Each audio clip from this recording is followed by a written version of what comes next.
What up? What up? What up? What up? Going on, y'all? Special edition, man. Episode 49, man. Go Stan Banks. Man, he got a lot to talk to y'all about today, man. So Stan, right when you Share are. it out. Share it out. All right, hold on before we get into that, man. You want to do that word from the sponsors?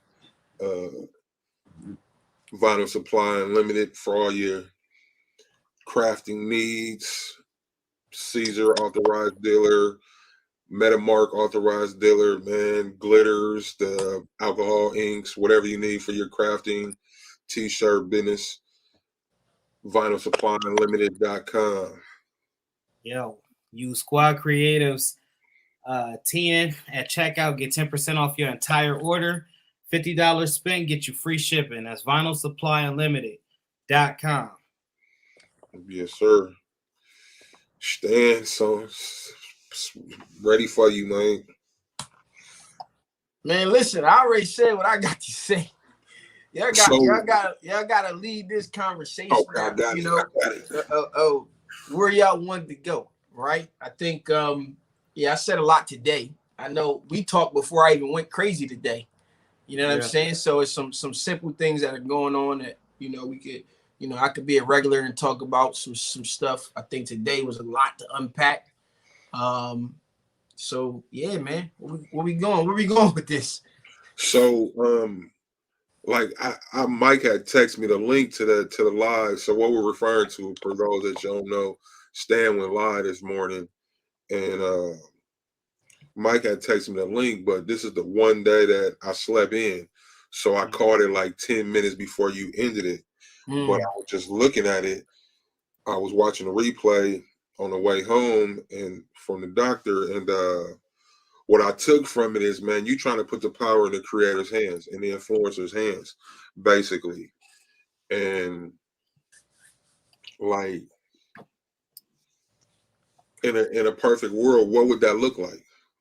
It's not about necessarily putting it into the influencer's hands, right? It's more about putting it into the people's hands, right? And what I do and what influencers do as a whole is we think we bring to our platforms whatever's valuable to our platforms. So in our industry, in that case, becomes, if you're a screen printer, you're going to bring the best screen print. If you're a sublimator, you're going to bring the best sublimation information. If you do like myself, I don't necessarily tie into one specific part. I try to do a little bit of everything. And for those who can relate, we try to bring whatever we think is right to our industry. So what I'm saying is the companies for a long time have overlooked us, right? They overlook us in marketing. They overlook us in giving back. They overlook us. And by us, I'm talking about the home business owners, and some of that is crafting, but crafter has their spot. This part and what I related to is society, upper, middle, and lower class. The lower class being split into crafters and home business owners. It's become overlooked, in my opinion. Mm-hmm. And this isn't about companies working with me or not working with me. It's just about hey, you can flat out just look around and see it, and if you're a content creator, I'm sure you experienced it. And if you just open your eyes, you can take a look around. Right. So what it looks like to me is us together having a voice collectively and not supporting companies that don't support us. Right. As creatives, as home business owners. And I don't mean like, selling a product or buying a product from a company and all of that stuff. I'm talking down to support. Some of the stuff that I've talked to companies about or people message me about and I go then take to companies is flat out disgusting. And from a business standpoint, right? And people aren't perfect or whatever the case is. And it's a lot of people that work in these. I understand it from both sides, consumer and company. And sometimes the people working don't necessarily match the vision of the company of a sort, or they could be having a bad day. We're people at the end of the day. But when it is happening over and over and over again, all right, something needs to be done here. You know what I'm saying? So with that, man, like how you said they don't want to work with us and stuff like that. But so my thing, like when you're a small creator and you're building, the companies, they'll show you interest, but they only show, I feel like their interest is in a selfish manner because it's for them, but they don't really want to grow with the small person. And they don't want to help that smaller person get to a certain level in order to help themselves or to even help that company in the long run. How do you feel about that? I mean, I think it's a double-edged sword of a sort, right? And we speaking purely as content creators right now, or the people planning to create content. It's a double-edged sword, right? Understand that what these companies care about, and at the end of the day, that is moving more product, flat out. There's no secret in that, right? And we as content creators help them do that. And what has to happen is, as we help them do that, you in turn have to get something out of it. What it is that you want. What is it that, how can they help you grow? I had a problem articulating what it was when I was starting out. So I understand, it was a different level of frustration. I had nobody to really tell me what it was that I was after, right? When I was trying to figure out how to cultivate and move amongst these conversations. So I feel like I understand, but ultimately as content creators, we got to put the work in order to demand a certain level. And even now, as big as I may be, or, in comparison to certain things and platforms, still there are situations where I feel like I should be able to do certain things and move a certain way, or, partner and connect with certain companies, and they flat out just don't see the value. That's perfectly fine, right? But on the other hand, I prefer to work with small companies because we can really affect change in what's going on in a situation of a sort, right? So some of these companies don't necessarily know what it takes to help somebody grow, right? And if you can't articulate how you can have them help you and what they can do, they can give you product and stuff. But if you can't articulate that, it's gonna ultimately become a place where you just hit heads and it becomes stagnant at that point. And I've been there, sat in the car, feel like I was negotiating for my life. That's something that I believed in, and in the direction that I felt that I was going. There's certain things that you run into. So I say to the content creator, you got to put the work in to build the platform up, because that's what they care about anyways, the numbers. But you can't lose focus on what you're out after and why you're doing it in the process.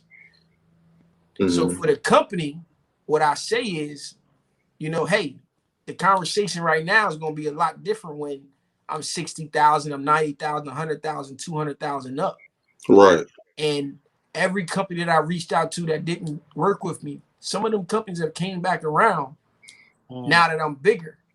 And certain things have been said to me in a certain manner, not to go against any company already, but the second that I get an opportunity to put that on the forefront of what's going on, I'm going to say, hey, listen, bro, I wanted to work with you guys when I was 4,000 subscribers in. Right. I reached out to you guys. Somebody at your company said X, Y, and Z to me. I feel some kind of way about it. And I don't know if we're going to work together after this, but I'm surely going to let you know that this is what was going on.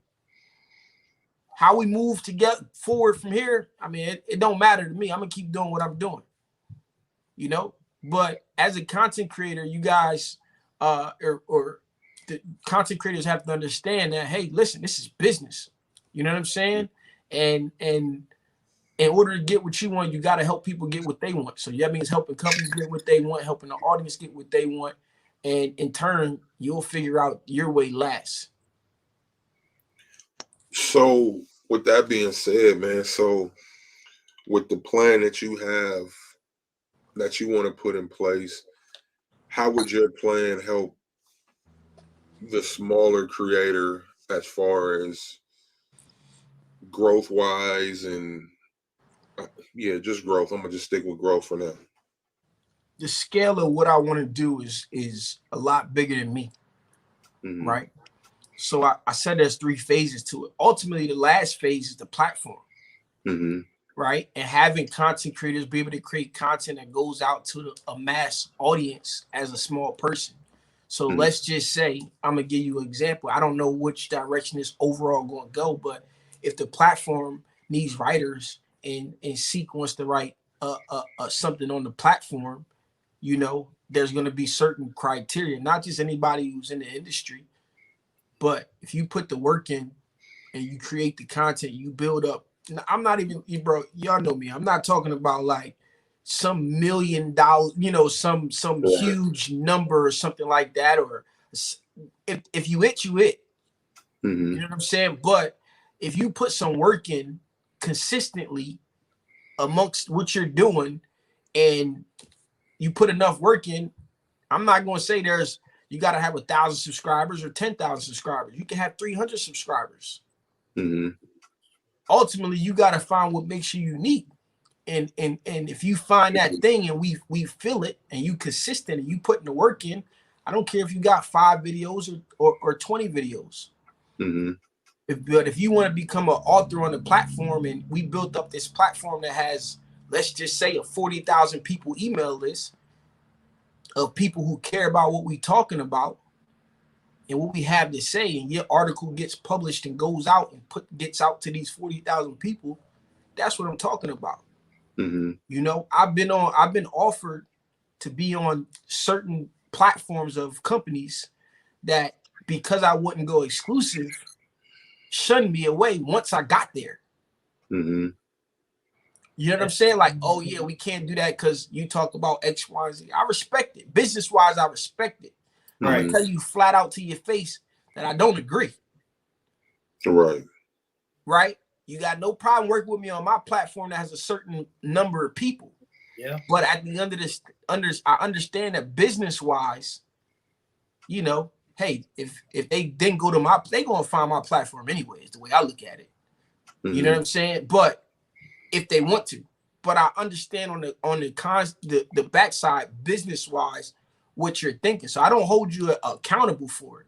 I don't, not necessarily, not that I don't hold you accountable, but I don't slight you in any way because of that.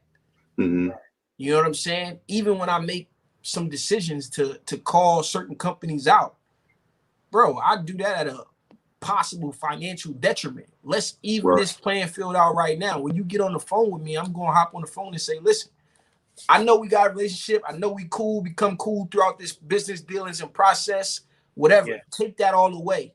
I understand that you got to do what's best for your business. Flat out. So if that means you no longer want to work with me, I'm cool with that. I knew that going into the decisions that I made, but it ain't going to stop me from feeling how I feel and saying what I say. And that's a different kind of power. Yes. I got earlier today, you said you came to the first wall, they basically obliterated, knocked it down. Get to the next wall, and we're trying to figure out where do we go from here, or how do we keep pushing forward. But that second wall may be the board of directors, and the board of directors being the person that's in charge of everything, that controls everything. It's the government inside of a company. Yes. Outside of the inside of a company. Basically, what I was hearing you say is, how do we establish our own board of directors, or how do we create our own lane to where they can't just go beside us, or you can't just use what we have and then one lane us and say it's this or it's nothing. Being as a solo person, the group, where do we begin to form this group? I know we got our content creators. I know everybody is doing something. I think the stuff that I'm talking about, man, I don't necessarily have all the answers to right now, right? And let me step back to the walls. The walls that you face throughout your process are going to be a little bit different than what I face, where I run it, where I hit my head at. There's going to be a lot of similarities in it as well, right? So what I've been able to notice and understand is that we've had a bunch of individual successes. Yes. And collectively together, through some strategies that I felt like I wanted to put out, we've been able to help a bunch of companies as well. Right. Mm-hmm. From that conversation is where this whole idea comes from. It's already been proven that the shit works. Mm-hmm. Right? So now, if collectively we had a place to go and do what we do, where we didn't necessarily rely on the companies, but we built with companies. Mm-hmm. And I don't know if it's a board of directors that we actually need, but it's really just figuring out who's along for the ride as content creators, right? And so Stan, stop you right there. Go ahead. So my thing, I'm sorry, I've been trying to hold this off, but that was a perfect point right there. So you said trying to figure out the content creators. I feel like, I don't even know, like I have some people in my head that make a lot of money from being content creators, influencers, or whatever the case may be, right? How do those people that don't want to let go of that money they already make, do you see them as a threat? To what? To the plan that you want to set in place. You know what I mean? Like what I'm talking about, it ain't gonna stop T-Shirt Side Hustle. True. And I know I can build it on T-Shirt Side Hustle's platform. I don't even want it to be on T-Shirt Side Hustle's platform is the point. Mm-hmm. Right? And you sit down with me, bro, everybody gets a piece of the pie. Mm-hmm. You put the work in, you do what you have to do, right? Mm-hmm. So what I'm talking about doesn't stop anybody's money. Mm-hmm. Right? What I'm talking about is only more opportunity for everybody to make money. Mm-hmm. Right? And really shifting the dynamics, because what makes this all powerful is that if I'm able to bring my audience to this new platform, you're able to bring your audience to this new platform. And let's say at the top tier, listen, there's levels. So, who's going to be a part? I'm pretty sure, like, as a smaller content creator, what I'm saying sounds like, oh man, I'm in. Where you want to go? Mm-hmm. Right? But understanding as you guys build and bond together, you still only have so much buying power. Get what I'm saying? Mm-hmm. So it's going to take a collective of bigger and smaller and really people that are really looking to push something completely different in the process. What I'm talking about is collaboration at its all-time high. Everybody's not going to be interested in it. And I don't fault any content creator for not being interested in it. Mm-hmm. Because you can take this shit the same way these businesses can go, these t-shirt businesses can go as far as somebody wants them to go. This can go as far as somebody wants it to go on a content level. Mm-hmm. This shit is going way further than I even thought it ever would go on a content level for myself. Right. And so to answer that is kind of like, bro, I'm not trying, bro. At the end of the day, I asked the same question on the live and said, look, see, we are not on the same, none of the three of us are on the same team. You think I'm not going to feed my family first? Right. If we not on the same team? Right. That's what we are asking these businesses to do, is like, choose you or choose the business. I'm going to choose my business every fucking time. All the time, yeah. Right. But when we sit and the three of us have our families off to the side, you know who eats last in each individual family? You know who eats last in their family? That would be us. Where I come from, that's me. Yeah. Yeah. You know what I'm saying? Yeah. Like, if nobody's gonna get a plate, it's gonna be me not getting a plate. Yeah, for sure. But when there's enough in abundance, I'm gonna have the biggest, the biggest plate. The Right. big chicken. You know what I'm saying? I have the biggest plate of everybody after everybody's full of a For sort. sure. For sure. Right? My kids don't eat as much as I do. You know what I mean? Like, that's just the nature of it. Yeah, it just makes sense. Right. But everybody's gonna get enough. Period. And I said this to my boy, man, and a while back. It's hard to eat. It's hard to, like, we'll be sitting at a table, the three of us, and the fourth person to come sit down, and we all eating. It's hard for people to give that person food off their plate. Mhm. I'd much rather buy you your own, bro. Just get him a meal. Yes. I'd much rather buy your own meal.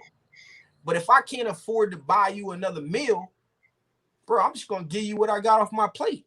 Mhm. That's my mentality. Yeah. Throughout the process, I'm not gonna sit down, bro. I've done things that I don't. It's nothing to advertise about. You know, it's no to go feed the homeless and cut the camera on. Mhm. So that's. I don't think it stops anybody's money, in my opinion. Mhm. Not more so stops money. I'm sorry, see. You're good. For us to come together as a collective, because it would be in our best interest, basically, if we were to come together, and it doesn't have to be a board of directors, but create, like you say, this place where we can all come together, maybe after the impression show, after we didn't set up and had our own venues. What's the possibilities of us maybe collaborating or even having it to where you can organize an impression or you can get something like that, and then we have all these different people coming out, but it wasn't brought out on the strength. Let me clarify my question or what I'm trying to say. I'm the impression show, right? Seek's not the impression show, but Seek has the ability to make an impression show. So Seek decides, I'm gonna make an impression show. And it has nothing to do with that impression show. This is mine. And it just happens to turn out to be something bigger and better. That is, I took a part of that earlier from what you were saying. Like, say you put so many folks on, you could possibly throw something and have all us who are in participants with you come together. Have the traffic, have whatever it is that, you know what I'm saying, that it is that you're presenting, and all of us come to that. So the question in there is, what is the question? I got you the context. What's the ultimate question in there? The ultimate question is, what's stopping you from setting this up? There's nothing stopping me. And today was the first stage of putting it out. Bro, I said I was going to become the face of this industry. Manifesting it. Yeah. Well before I was the face of this industry. You get what I'm saying? So nothing's impossible. And I'm not going to act like, bro, I just said we need a board of directors. I don't even know what the hell the board of, I just asked somebody earlier, what did they do on this board of directors for some company? Right? Or whatever they took part in and what they got compensated with. And I've reached out to certain people for certain things. And if these people don't give me the information I'm looking for, I'm perfectly fine. I'm going to figure it out. But everything happens in stages in what's going on. By putting this out, somebody may jump to it before me. You know, somebody may have a connection that can get this done before me. And I'm all right with that. You know what I'm saying? Who does it, how it gets done, who's a part of it. I don't need, like, bro, I don't need to be the face of everything. I never wanted to be the face of anything. I much rather collect my money behind the scenes and fly under the radar. You know, so to there's nothing stopping anybody from doing what I'm talking about. It's going to be done. It's it can be sped up is the point of what I was saying earlier today. This process can go a lot faster collectively, just collectively together. It can go a lot faster. Then if we have the right companies who care about the same thing that we care about, who are doing what we do, and they want to jump on and support, it can be done even better. The one thing that I'm requiring as I build this thing is that no creator comes out of pocket to do anything. I don't like, before anybody makes a dime, that means travel, hotel needs to be covered. Right. And hopefully enough, a little bit to give $50 per diem a day. Right. Right. And something to go eat or whatever the case is. Because I'm thinking back to Stan going to Long Beach for the first time, bro. Looking at $800 in the bank account, like, fuck, I get here, everything I do, I'm gonna go home with less than $100 left in the bank account. Pretty much. Right. Yeah. And I understand all of those situations, you know, and I didn't just get here. You know what I'm saying? And the same stuff that I was talking to 13 people on live at 3 o'clock in the morning in 2017 and 2018, it's the same energy. You know? And so nothing's stopping anybody like myself from creating it. I just feel like nobody has put it out there that this is the vision to where we can take things. And it's at the very, very early stages, you know. I know people from companies are going to watch that. You know what I'm saying? And I know other creators are going to possibly watch that. And I know the audience has watched that or been there for the live. And a lot of people are like, oh, man, I'm feeling it. Well, everybody has a piece in this whole thing, right? So that means if you feeling as a content creator, when it's time to be there, you got to be there. If you're feeling it and you're not a content creator, you're a part of the audience. When it comes time to be there, you got to be there. And that means going where and clicking the like button, the subscribe button. Remember what I told you about creating this new page, this new channel? Yeah. I said, bro, just put it out there. Don't tell nobody to go. Don't go begging. Don't just, this is where you see, can we get the people to move? Right. You know, and that's going to give us the leverage. Right. You know, how fast, if collectively we say, this is what we're doing for the community, how fast can we get the community over there to get us to 10,000 subscribers? If it's a YouTube platform, or, you know, how fast can we get 20,000 or 30,000 accounts opened up? If we can't get the people to move to wherever we say moving, it ain't going to work out in our favor of getting us where we want to go. So it's cool to be down for the rise and the speeches when I'm going crazy and I feel like, bro, I'm a fish out of water.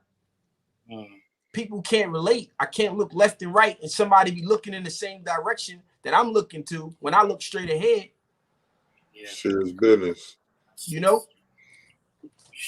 So, like, to gather the influencers, the people that will be involved, how would there be like a contract, or you know what I mean, or would this be voluntary, or how would you go about getting people where they need to be and doing what they need to do? I mean, the first thing we got to do is see who's interested.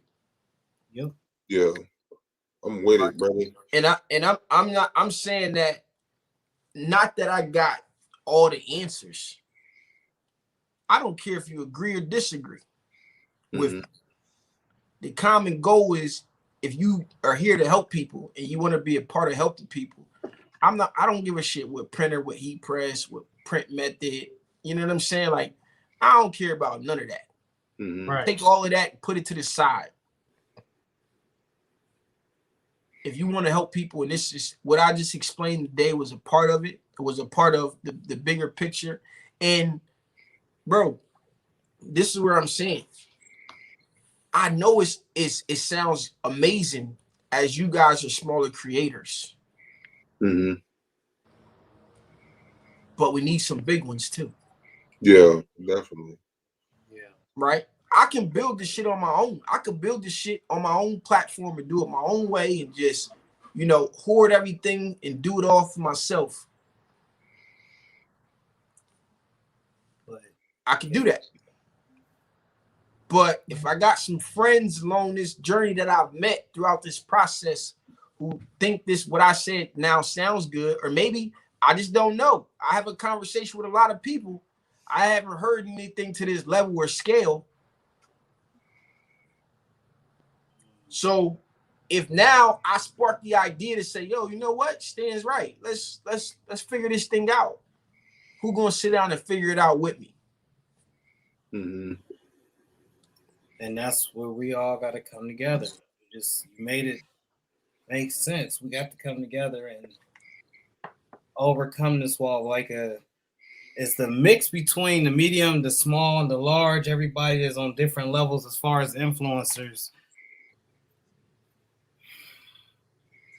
There's some people that I look like, I'm not saying no names, I ain't about to point nobody out, but there are some people that's in this that I feel like they're, for lack of something better to say, their ego wouldn't allow them to be a part of something like this. And I feel like it's sad. It's a sad thing because this is a great idea, and then everybody. This is a must see. It's a more equal playing field.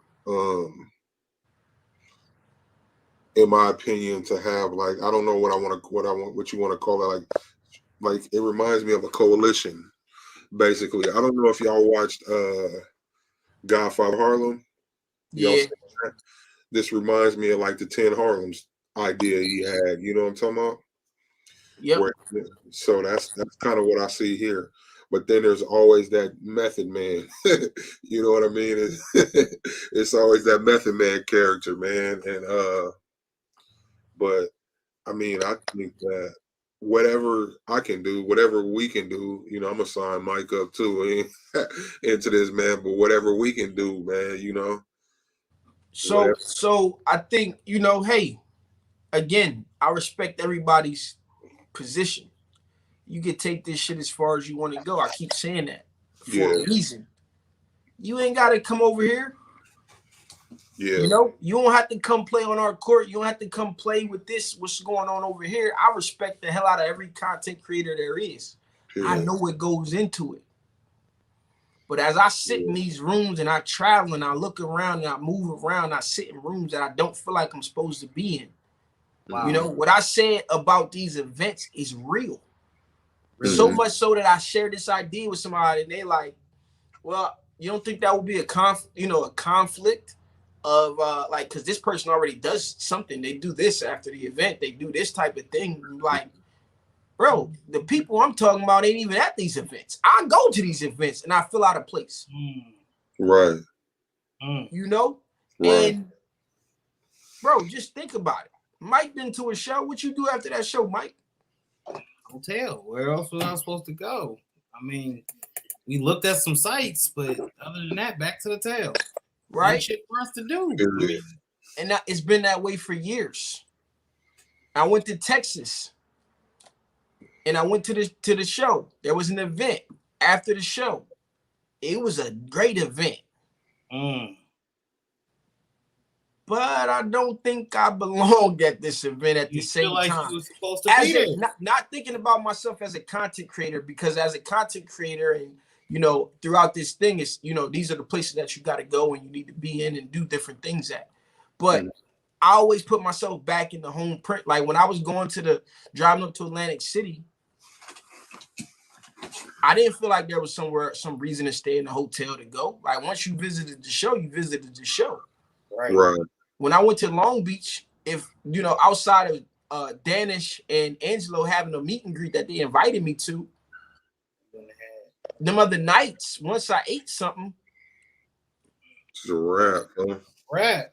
Where I'm going. Hey Stan, let me read this comment to you. Customs Journey said, I think creating what your concept is in a virtual expo environment would be amazing and a good starting point. I don't disagree, but the point of like companies going virtual, that ain't what I'm after of a sort, right? So when I went to Texas and I stayed after 2 days to go to this shirt lab, right? I know, so like this is what I'm saying about there's nothing for us. Bro, Stan Banks pre-2020 in this print shop doing his local hustle, running around, going to the show.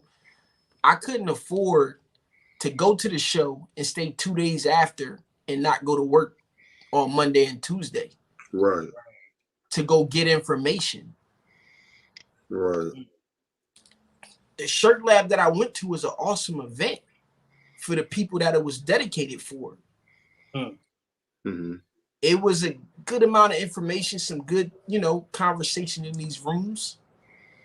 But if you already took 3 days of your time, 2 hotel nights to go to this state, and you put your money together and from your business to go and experience this show, to sit around and have, to be a part of something.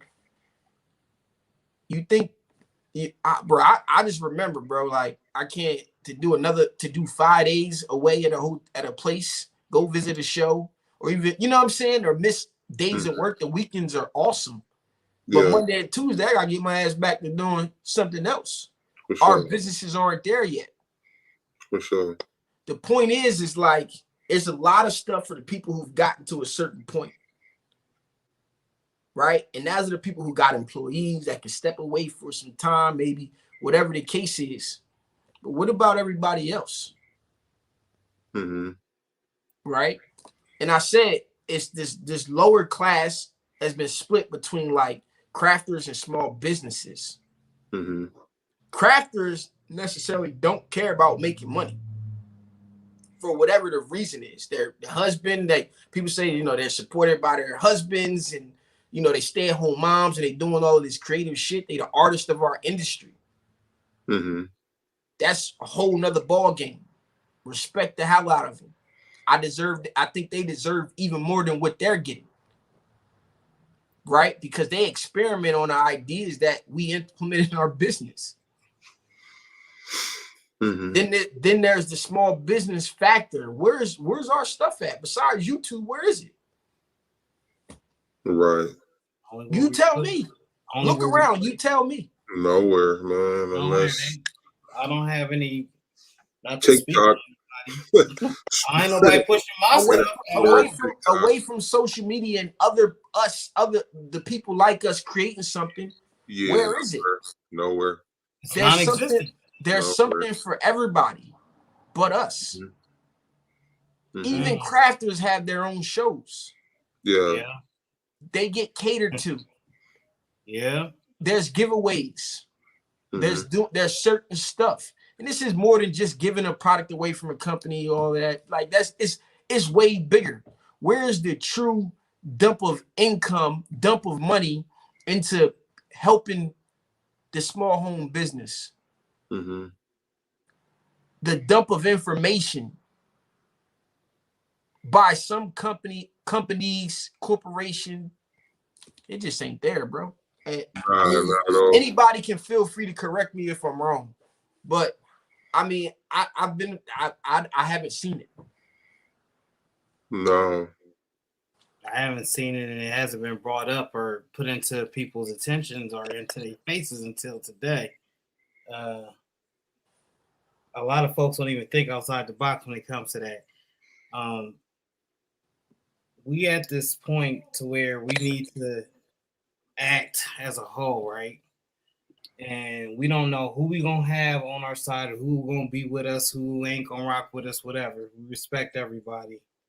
And you were right. You said the crafters, they are able to have their own shows, be endorsed by bigger companies, and then basically the billboard for that company because of what they are doing.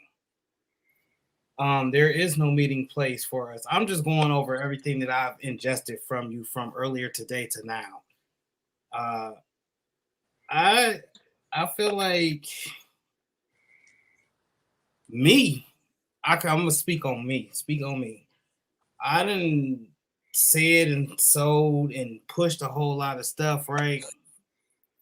So when I go to that receiving end, or if I'm going over there to ask for anything, it's almost like I don't even want to ask nobody. If I can't get the money out of my pocket and go buy it or sponsor it or have it out there, I feel as though like we've been overlooked. And Bro, Stan, I called you on some. I was hot and heated, man. You know I called you. I called you. I was pissed off. This is another time other than when somebody stole my brother's slogan over there. But just I was pissed, for lack of better words. I was pissed. I didn't even know how to feel. I didn't even know if I should keep in communication. If I should still mess with him. so the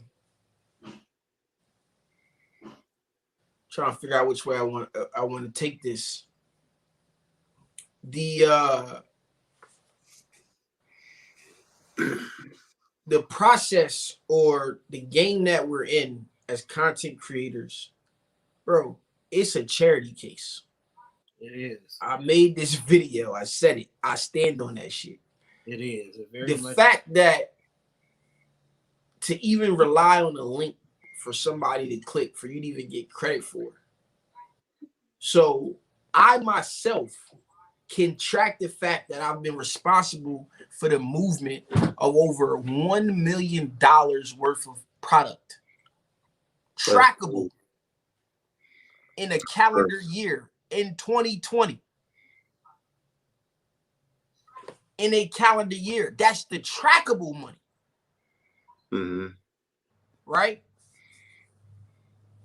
What about the times that they use somebody else's link, like I encouraged them to do? What about the times that they came back outside of the cookie, which is 14 or whatever many days? What about the times that they looked at it on their cell phone, clicked the link, and then they went directly to the product on the computer? What about the brand that we help companies build throughout this process?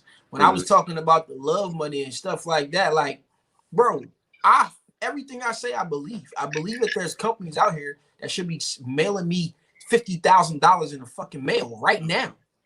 Right. It ain't nothing about, like, you know, I gave the game away. I completely understand, right? I know fair well what I'm doing.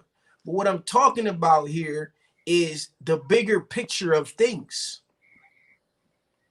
You know, just doing good business, right? And throughout the process. And I ain't saying it's like I'm owed $50,000. I ain't owed shit by anybody unless we shook a hand on it, right?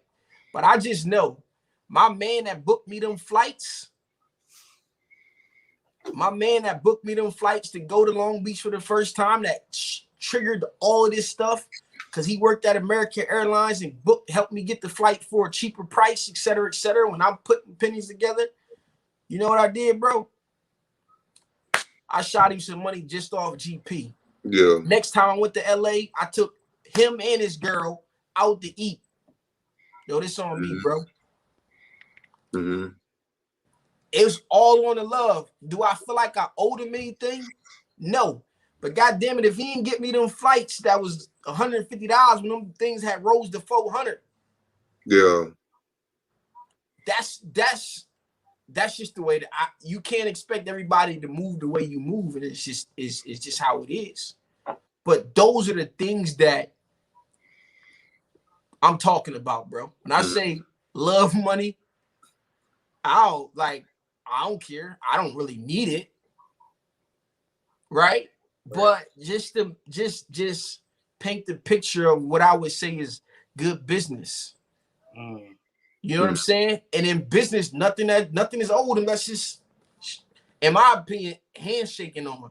But what I've learned to learn is, nah, you gotta have that shit written down. I'm gonna try to just work on a handshake. Yeah. I'm still a little bit old school in that manner. But I'll walk away from whatever it is if it's not feeling right at the same time.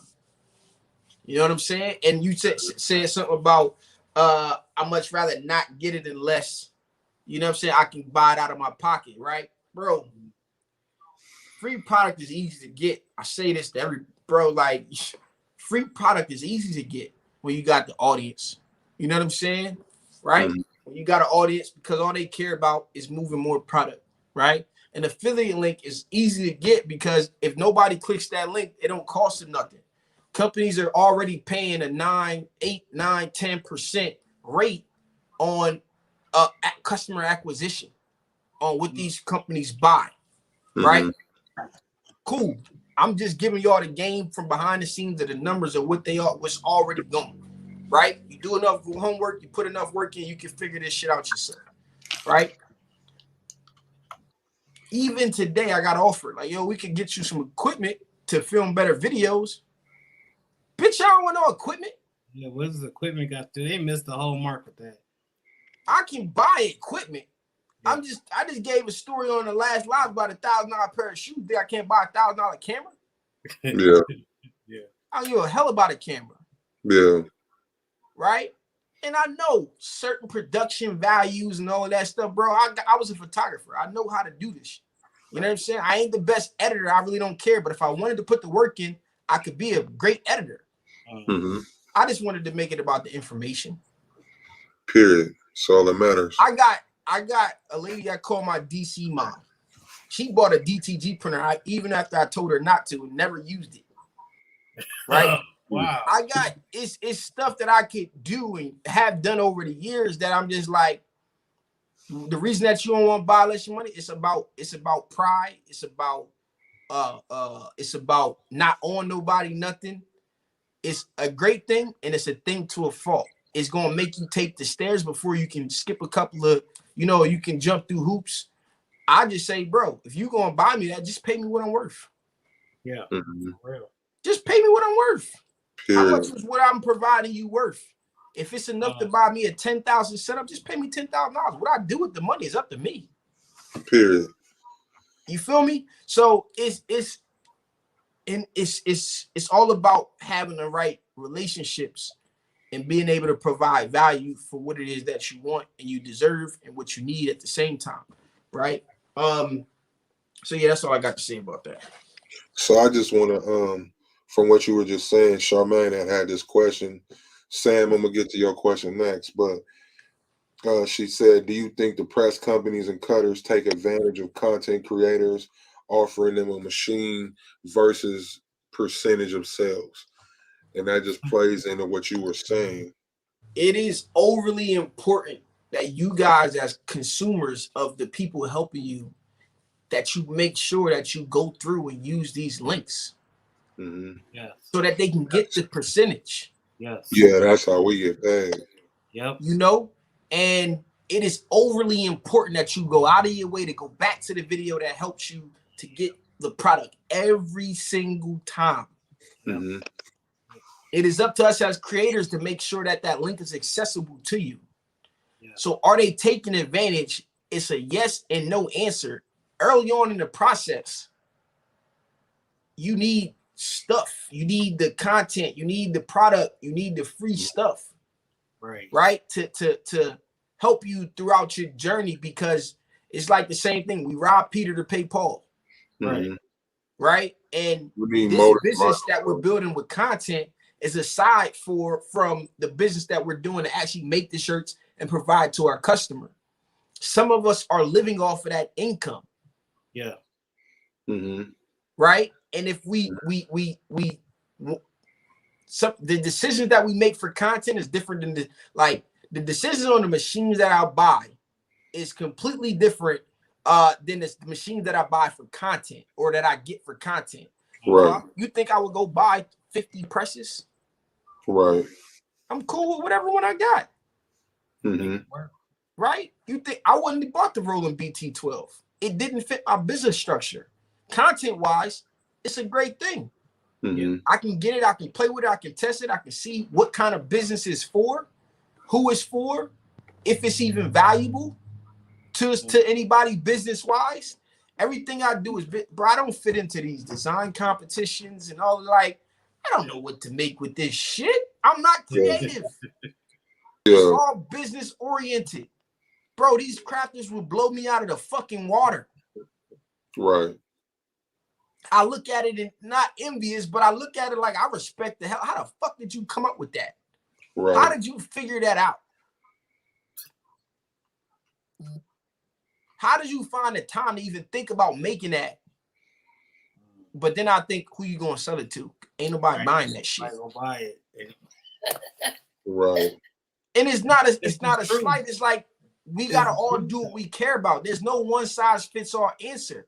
I'm all about doing what makes you happy. And if crafting is what makes you happy, then fuck, craft all day and figure out how to make money doing it. Yeah. So you can do more of it. Period. You know? And for me, it's about freeing up my time to spend with my kids, my family, to be able to travel and do X, Y, and Z. Yeah. That's my reward. Bro, you don't know how excited I was to fucking take a trip to take my kids to Florida. Mm-hmm. Just to get away for a few days. Yeah. Mm-hmm. That's a different, like, we ain't even in the same. What is it we talking about here? Being the best printer? I probably would lose that battle too. Just flat out honest. I would lose that battle. Probably some kid in printing outside in Mexico. Yeah, right. I just don't care about it.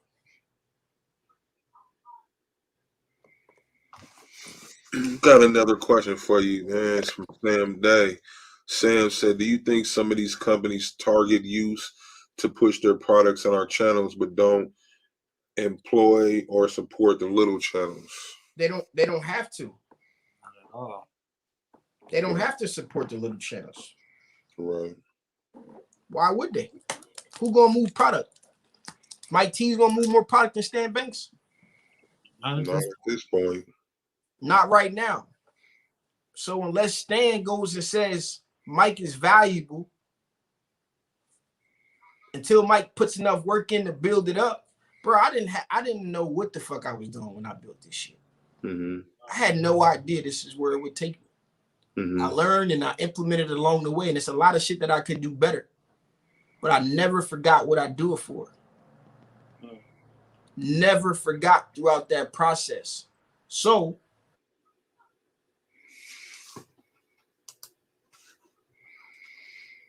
Graphic Warehouse said okay, appreciation. hold on.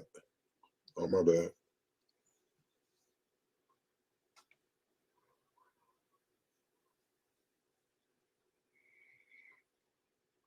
Your audio went out.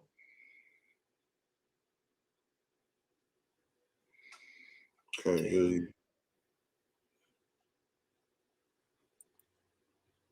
I'm gonna just read along these comments, man, while you figuring out. He'll be back in a second. But Graphics. man, I hope y'all catching this, man, because Yeah. there's some valuable information in this right here about what he wants to build and this collective coalition, or however you want to put it. I'm not sure the word to use, amongst creators, amongst influencers, big and small, to help everybody come up, man. It's not about one person. And you see, as big as Stan is, man, he's still reaching back. Right. And you know what I mean? He's up the ladder, but he's always got a hand back to help us down here, you know. Gotta be done. There we go. There we go. Let me see. I had a question. Oh, what I was gonna say was Graphic Warehouse said appreciation, respect to the hustlers that show hard in what they love. Gotta be done. Gotta get done tonight. Out, in my opinion. 30 minutes. Yeah, you're gonna lose a little sleep tonight. All right. My bad, y'all. Good. All good. So where was I at? Charmaine, that's a great comment. Said it sound like it's time to revise that book, Mr. Stan. Man, yo, I sit down and try to revise these books, man, but them books, I mean, they good as they are. I want to revise them and change and update and do stuff. What y'all want me to do? You want me to go change the industry? Y'all want me to make a book for profit? we change the industry, then we're gonna come back with that book. What if I may never get back to the book? I can print more books as they are. Yeah. But I always say this: I reserve the right to change my mind. Yeah. Right. So who I was when I wrote those books in 2017 ain't the same person right now. Things have changed. Companies have changed. The products have changed. A lot of stuff has changed throughout this journey. And I reserve the right to change my mind. You know, if I cared about money, I would have the books up. I would have them available. I would print more. I would do all of this. Like, bro, I'm selling them books for $100, $50 a pop on sale. Yeah.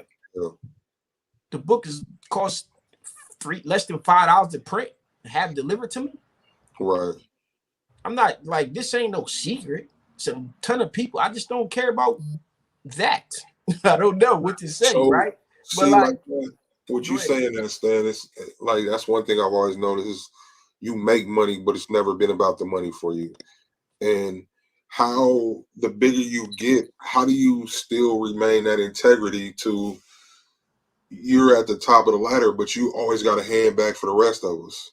You know what I mean? Like, there's a lot of people that would have lost that in the shuffle along the way. You know what I mean? But no matter what, you always do that. Like, people, you know, they're like, before I allow you to answer, let me say this, but there's a lot of people that look at you and they hate you because they think you're some selfish dude, but y'all don't know the shit that this man does behind the scenes that he doesn't even ask for gratitude about, or, you know what I mean? No type of nothing, no reward or nothing. This man, this Stan Banks is a great man that, like, he helps a lot of people when he don't have to, you know what I mean? And like, how do you remain that Stan and not this?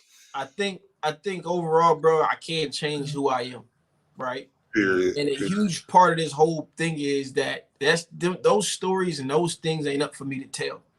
That's just the way that I look at it. It's what we talked about earlier. I'm not going to the homeless and putting out, not to say nobody's homeless, but I'm not reaching back for my benefit of a sort, right? Right. And at the same time, I'm reaching back for my benefit. I already knew this collective play of what I was talking about would be important. I've been thought about this shit. I'm thinking 5 years down the road right now. You understand where I'm coming from? So as I do whatever it is that I'm doing, I'm accomplishing whatever I'm accomplishing. It's a part of this is flat out just who I am, right? And the thing about even people who don't like me, or they might say that I do this for money, et cetera, bro, I can't, fuck. I'm broke. Even just looking at how much money I made and just looking at how much money I need to live in a certain way, that I'm like, fuck, I gotta keep this up. Yeah. You know what I'm saying? I'd much rather be doing this shit for nothing. Yeah. Take it back. That the people who look at it like that are looking at year 4 as it was year 1. What they say, overnight success. Yeah, you know what I'm saying? Right? Though. But the difference is, it's documented, bro. Yeah. Even long before I started in 2017, pieces of what I talk about are documented. Yeah.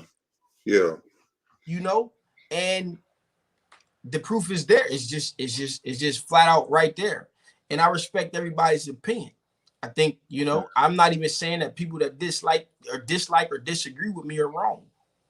I keep saying this. I'm just saying I'm not wrong either. Right. And some people that Brother Ernest is gung-ho about DTG. I said this the other day. I said, I got the weirdest group of friends. Like, do I look like I will be hanging out with Brother Ernest? No. eating vegan burritos? No, not at all. How was it? How was that? Bro, I stomached 3 bites, bro. I say, yo, take me to Chick-fil-A before it closes. Yeah, man. Get some of that good yard bird in you. I said, take me to Chick-fil-A. I tried. I tried. You know what I'm saying? But, you know, I mean, even that is a part of who I am. When I go places, bro, I want to eat what you eat. I want to. If I don't like it, that I don't have to like it. Mm-hmm. Mm-hmm. You know what I'm saying? I respect it. I try it. I test it. If it's not for me, I'm cool with saying it's not for me. Period. You know what I'm saying? And you gotta respect it. He took me, even though he a vegan and I don't eat that stuff. He took me to Chick-fil-A. We can agree to disagree. There you go. Mm-hmm. And I can listen to why and all of this stuff, the stories you got about Chick-fil-A. But I'm a boy, I tore that food up. Yeah, I heard that. Yeah. So, that's man. kind of where I'm at with that piece. Yeah, that I've been trying to go the not vegan, but the vegetarian route. Just God ain't done with me yet, man. We seen ourselves on camera and it changed our life over here. So, I mean, I'm on camera a lot, but there was some comments, man. Pink Teas and things. I missed her. She said, as a new creator, this is great info.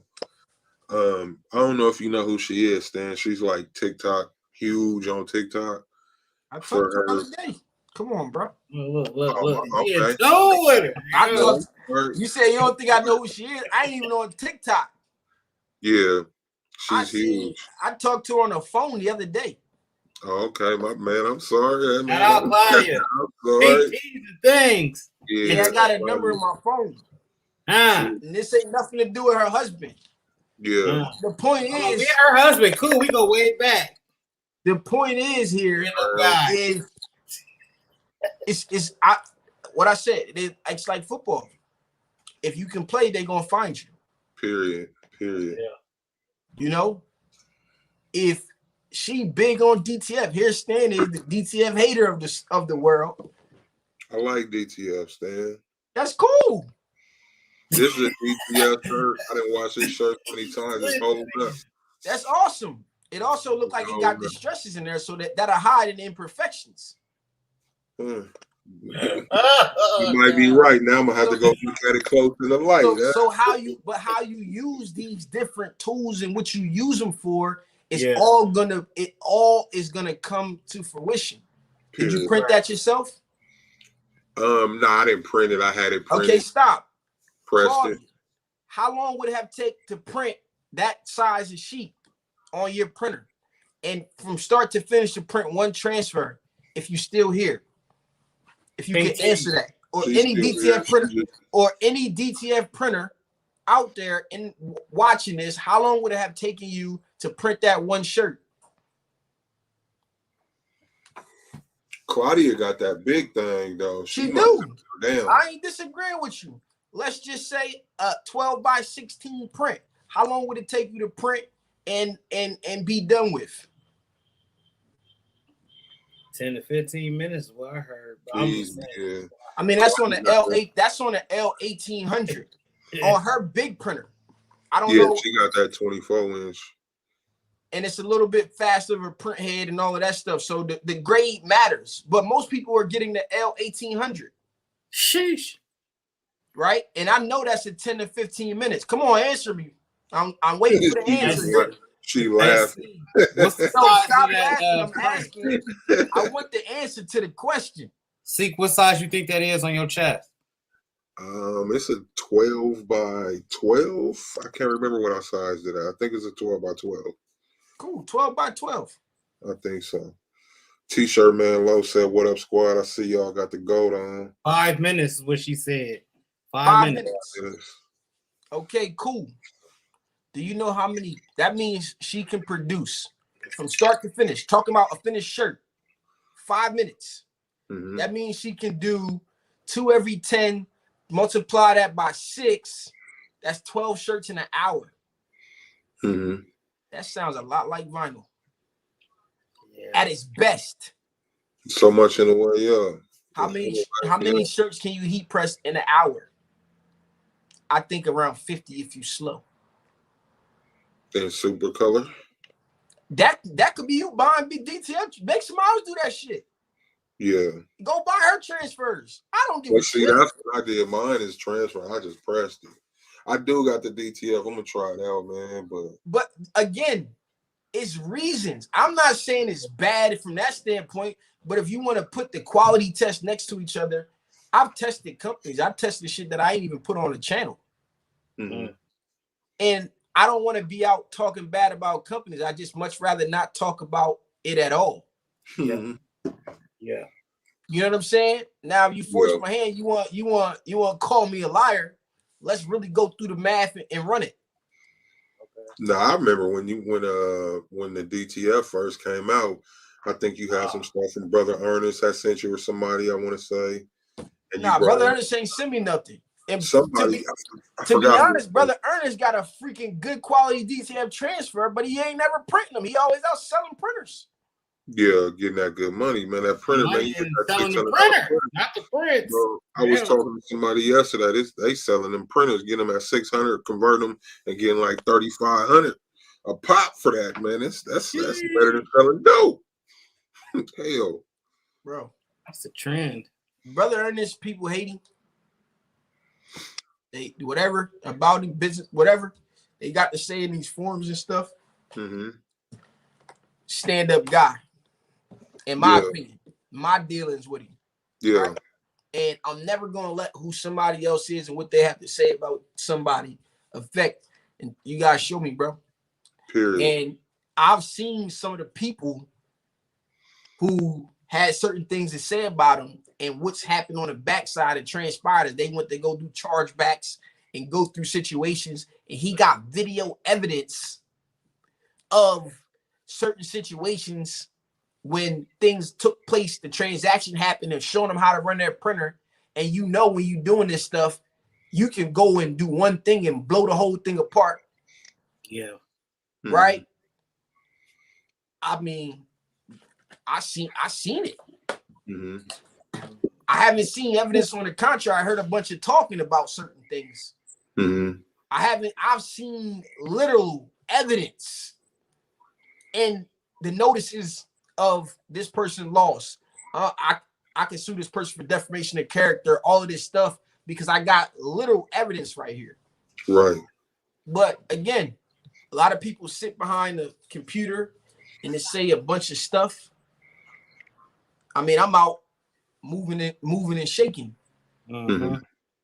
So I get to see and interact with people in a certain way.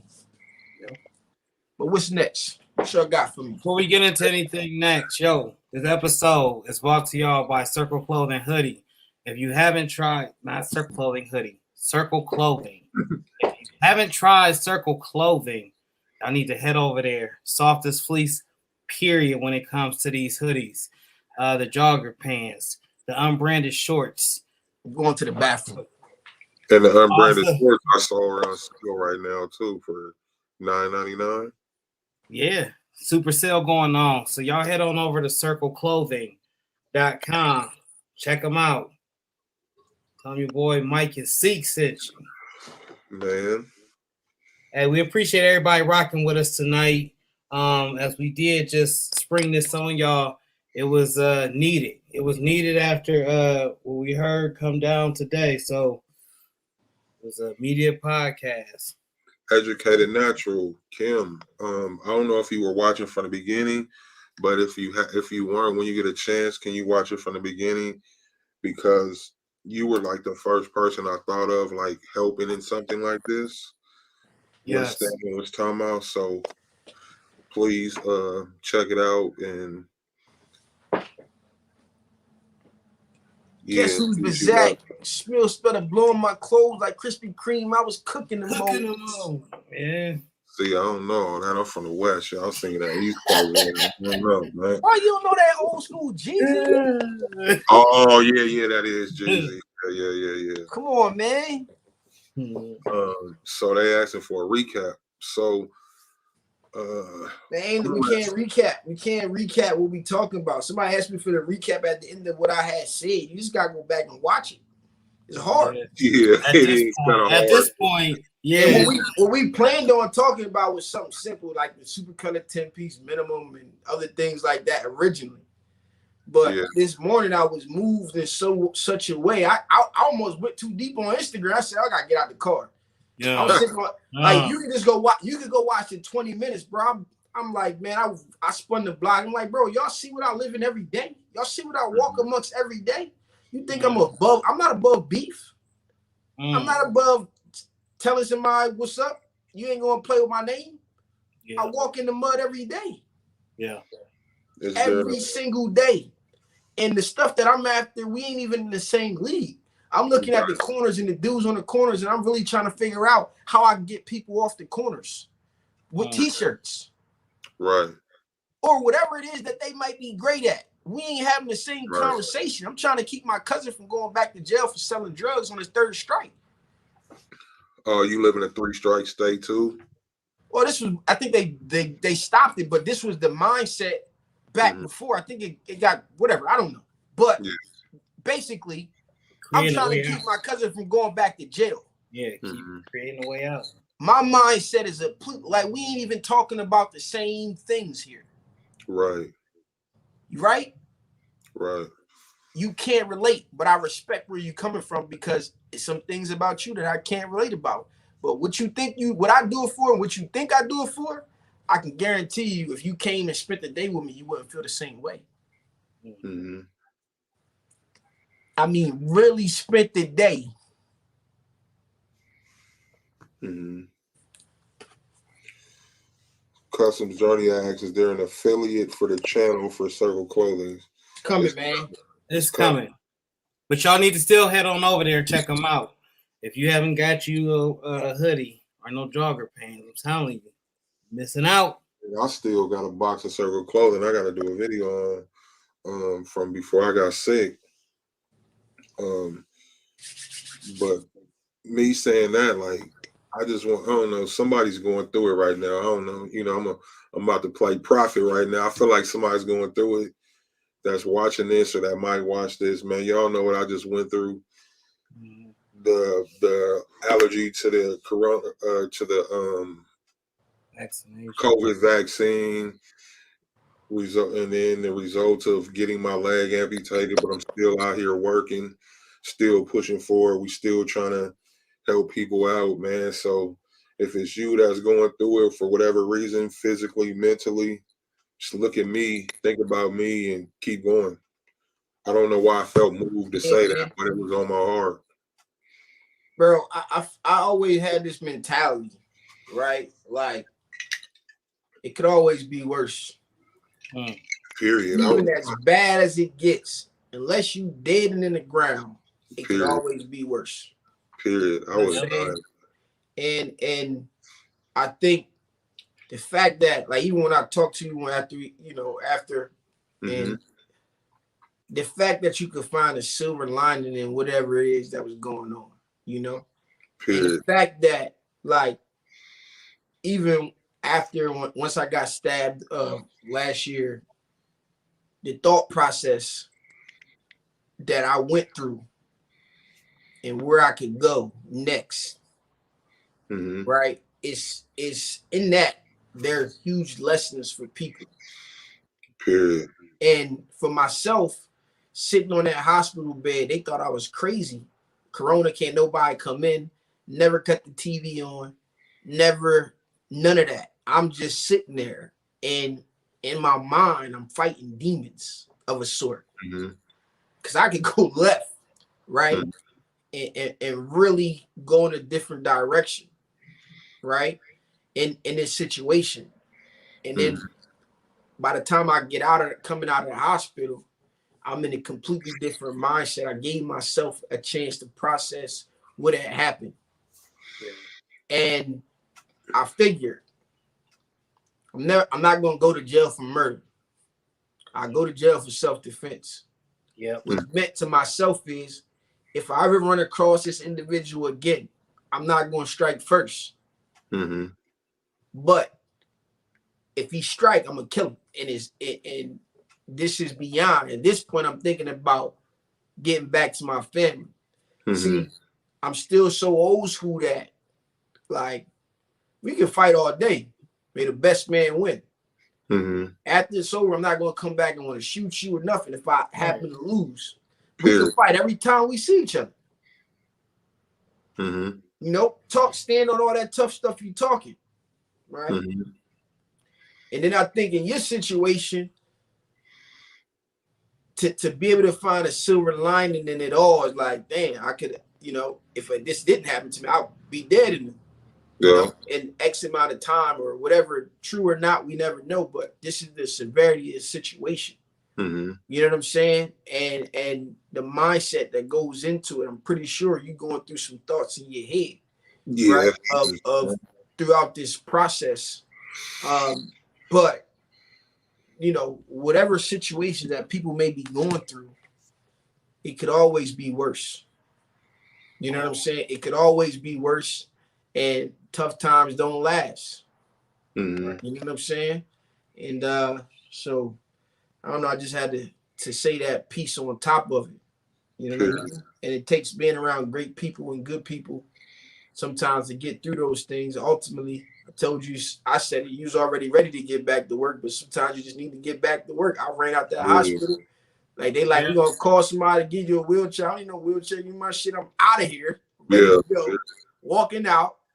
Called a lift. I ain't go home. I went to go. I'm printing shirts. Jakira picked me up and print shirts. Probably not supposed to be doing this. Yeah. We seen you. You want you know what I'm saying? Moving around.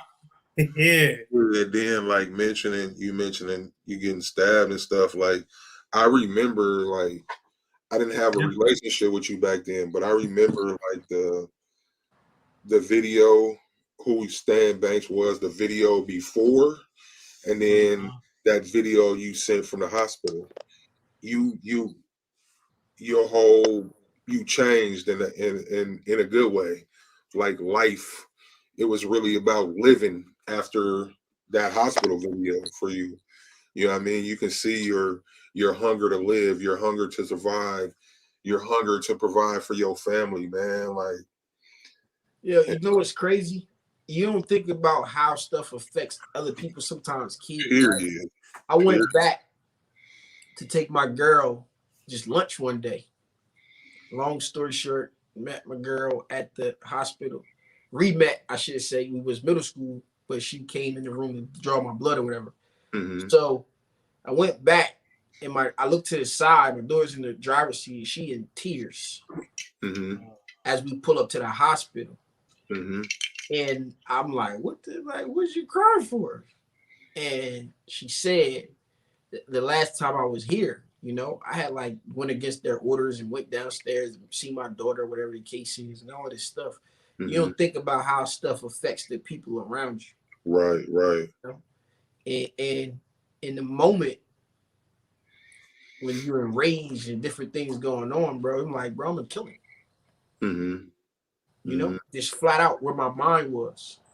And when everything, the dust settles, you start to think about everything else, you know, of like what comes on the opposite side of that as a retaliation or whatever the case is. Right. You know, and things like this, you know, me pre-kids, you know, who knows where we would be. Period. You know, and the things that could go down. So, you know, it happens. You know what I'm saying? And it was my first near death of experience, but it is an awakening and an eye opener that, bro, I mean, was our beef serious enough to go to blows? Probably. Could be. You a man at the end of the day. Was it serious enough to go to weapons? Yeah. I don't think so. You know what I'm saying? Most aren't. On multiple occasions, you know, then you think about what's on the backside of that stuff. You know what I'm saying? But that's a whole nother story for a whole nother day, for a whole nother time. You gotta come together, figure out who with us. As far as moving to this next process, not to use the board of directors, but it's in my head now. So we at that walk. Yeah, Terrence said, Well, coming from corporate, I can see myself being a part of a community like this because I have nothing but time except for my shirts and crafts. And these are the type of people that we need. no You know? question. And don't get me wrong, man. Like every single person is not gonna have a seat. It's just not. It's It's the not easy. table, not necessarily at the given moment, isn't huge enough. Mm-hmm. But some people's way of supporting is just to show up when it's built Period. Period. and provide their input and keep Period. sharing. You know what I'm saying? When I talk about brand being built, when I talk about those affiliate links and people clicking, how much times that the companies that I see show up in groups and forums that they had never shown up in, and it's being shared third party. Mm-hmm. It's about spreading the word and starting the forest fire and never letting it burn out. Mm-hmm. Whatever that thing may be is like, hey, it's time. There it Like is. the Olympic torch. Yeah, never letting that thing burn out. Mm-hmm. And making sure everybody comes to see when that thing is running through your city. Everybody in your city that's about Yeah. what you're about, that's a part of it, are coming. It's no Period. different than me saying, yo, come out to this show. You got to experience a show. Yeah. Whatever show it is doesn't matter, right? But now it's our show, so we got to show up. And I may be the biggest platform that becomes a part of it. I may not be the biggest platform that becomes a part of it. But overall, honestly, none of that even matters to me. If it did, I would have just kept it in my mind until I had built it. And now can't nobody take ownership of what I put out or take my idea and run with it. So many people are scared that somebody else is going to run with their idea.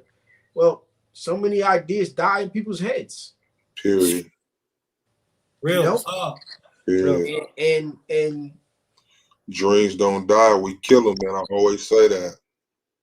it's man, I don't know where it's going to go. I don't know how big it will be, but I know I got some support already, some just me saying it, some company support behind what I'm doing. But And they watch you. on the other side of it, it's like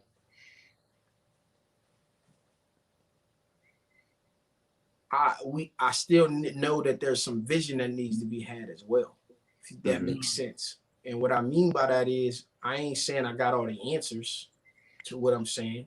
What I am saying is I ain't the law in what I'm trying to build. I don't believe it's my way or no way. You know what I'm saying? Or, hey, I'm gonna make $100,000 and we need to sit down, we need to figure this out, and then we need to disseminate some money. That means there's graphic designers, there's content managers, there's different positions that need to be filled in order to make this as big as I think it is. And I'm talking about before ground even breaks the ground even breaks. I'm talking about like I need to see $100,000 in funding. That ain't even gonna go in my pocket. That's gonna go into the facility looking at it and saying, you know what? We don't gotta think about printing a job to pay the rent for this facility for the people. It's paid for the next 2 years. The equipment that we want is on the way. Yeah. Right. And we got 2 years to really make an impact in this industry, if not longer. Right. You get what like the scale of what I'm thinking about is like way bigger. Right. And now it's about who can come up with the next great idea and how can we use this facility to make it happen. That's what I'm talking about. Right. This ain't got like nothing to do with lining my pockets. Right. And if we can bring people out and pay you to come out and cover the cost at the bare minimum, cool, let's do it. If we can bring people out and pay somebody $5,000 to come out for their time and let's do it. Right. Right. Like that's where my mind goes in throughout this whole process. So the first thing is securing the building, the right size, the right layout, mapping out what equipment and all of this stuff that goes into it. making sure the rent is paid for. We got enough funding, and that's going to come with doing certain things for certain companies throughout the process. That's what a sponsorship package is. Don't misconstrue it. But they gonna have to come to the table understanding that we ain't here to push your agenda. Here's our agenda. This is what we want to do. Here's where we see you inserting how we can help promote your business and do what you want to do to ultimately help the educational piece that'll drive more traffic to your business. Right. But we don't give a fuck if we got 3 screen printing companies who sponsor this. And we'll use this one for year 1. We'll use this one for this piece of equipment, or maybe we got 2 of them side by side. Who fucking knows? Period. That's where my mindset is going.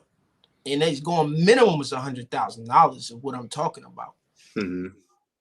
How many companies? Maybe it's 10. Maybe it's 20.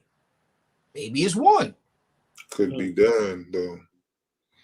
But all I do know is it ain't gonna be to push no company's agenda or what it is that, you know, they may want to move next product. While we'd love to help you out. We'd love to talk about. We'd love to do all the X, Y, and Z if it aligns with what we got going on.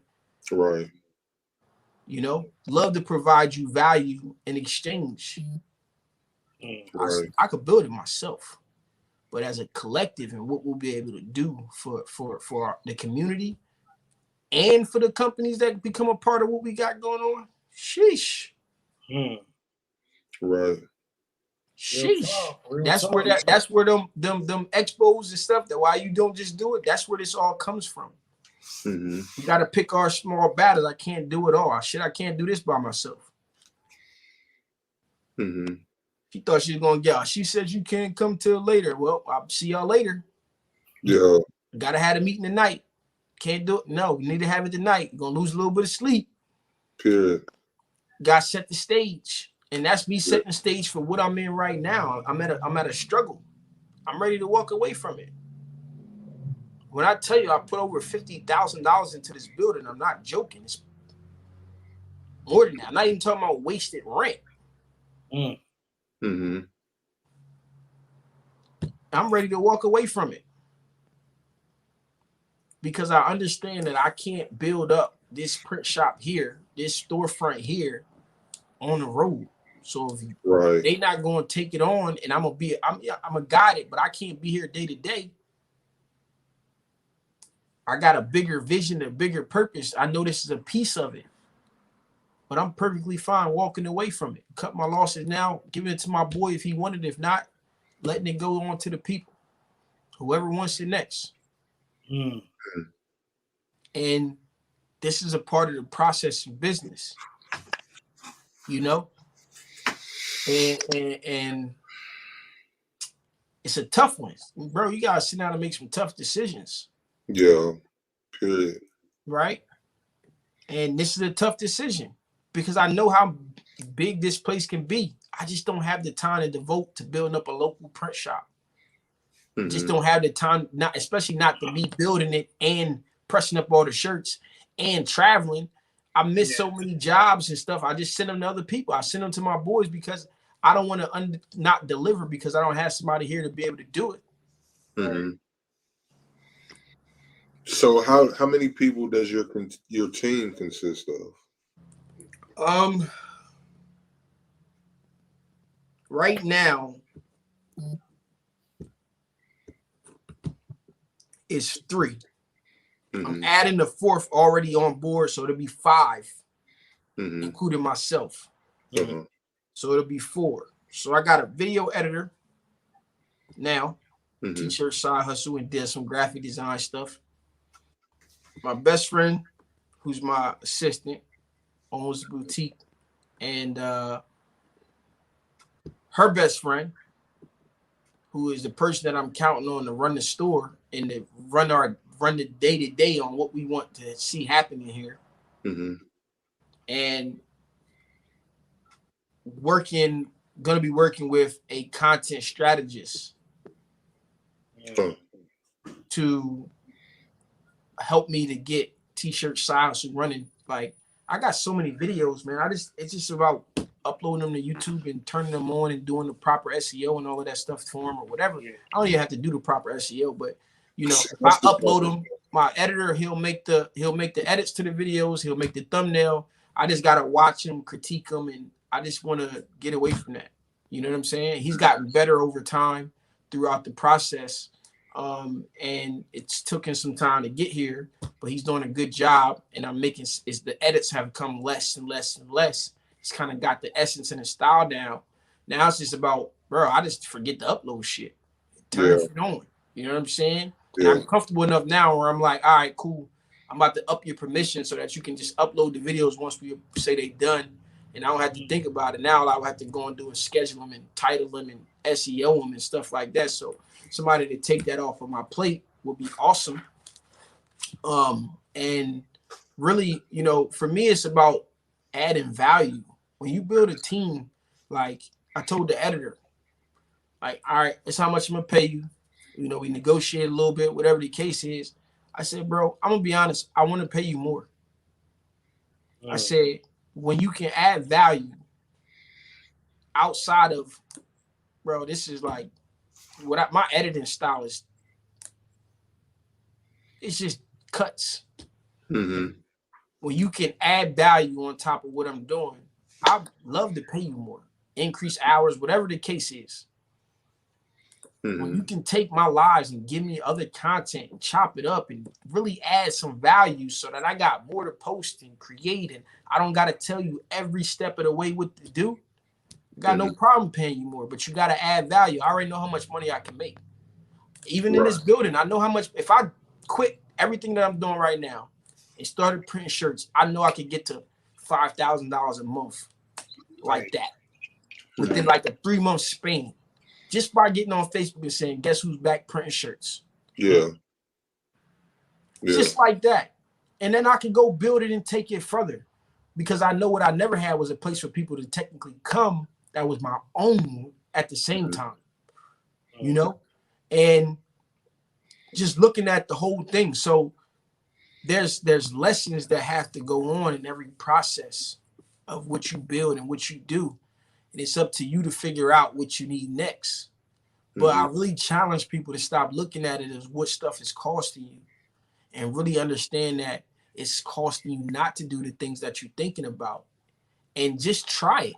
You know, I didn't understand how crazy it was to employ somebody until I hired somebody before I got stabbed. And then I needed people afterwards. But I sat outside and ate water rice for 2 days and made $600.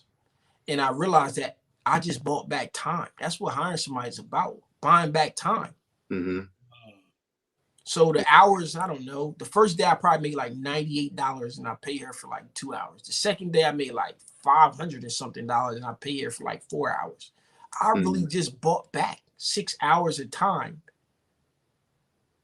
for $15 or 12 something, whatever she was making out of her. I just matched her other job, and I bought back so much. I bought back 6 hours of my time. Those 2 days I did nothing but sit outside with Jakir and talk about, you know, how big Build a Brand could be and different things that we've seen. Wow. I use those hours to do nothing, but ultimately then I bought back 6 hours of time that if I was doing what I should have been doing was I could have been using that time to go build up more business. And then it doesn't look so bad. It doesn't look like, damn, I got to pay that person $90. It just doesn't look as bad.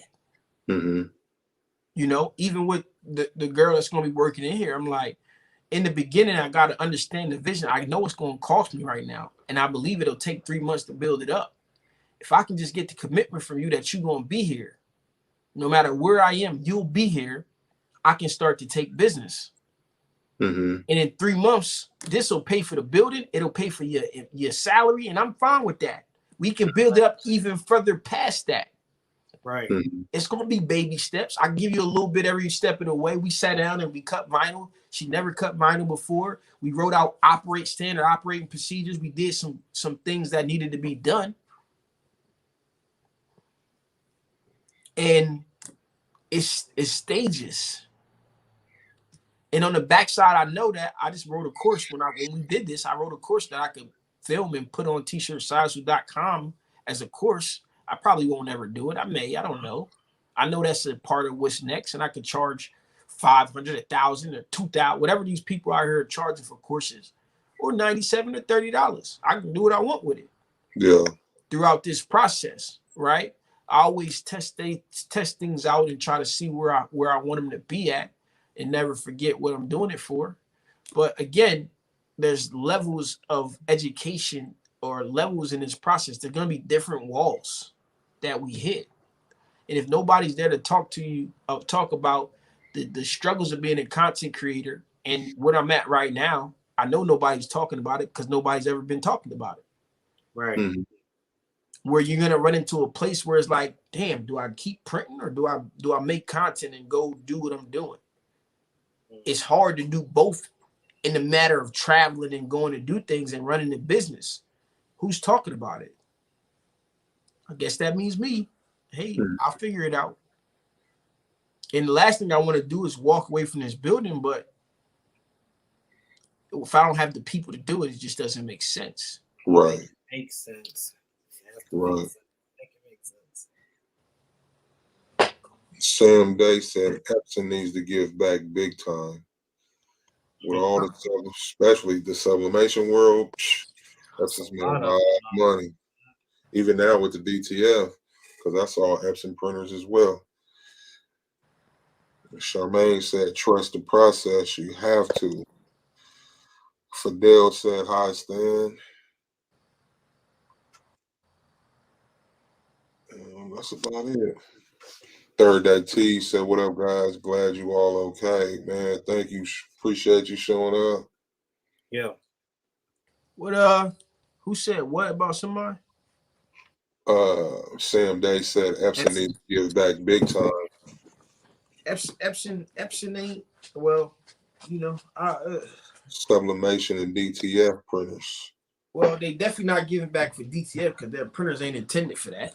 So Right. That's out the Right. that's out of the question.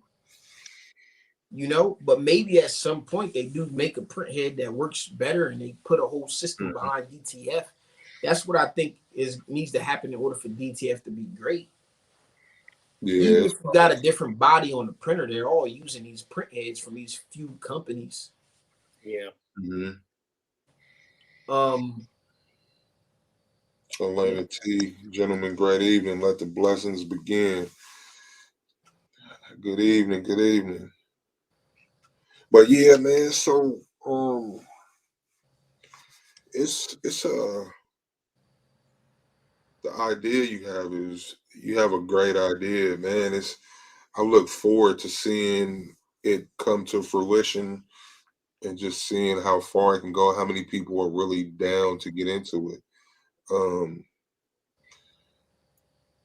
I don't know why I just watched Godfather Harlem while I was sick, and it just really reminds me of the 10 Harlems, you know, and where everybody gets a piece, everybody, you know. So I hope that it's on Netflix. it's on HBO Max. Oh, got you. You know, like what I'm talking about isn't for everybody. You know what I'm saying? Like I understand and wholeheartedly I follow. However, there's a place for everybody. I think everybody is you know, willing to do it for other people. They're willing to do it for other companies, other whatever the process is and the thought process. Right. I think that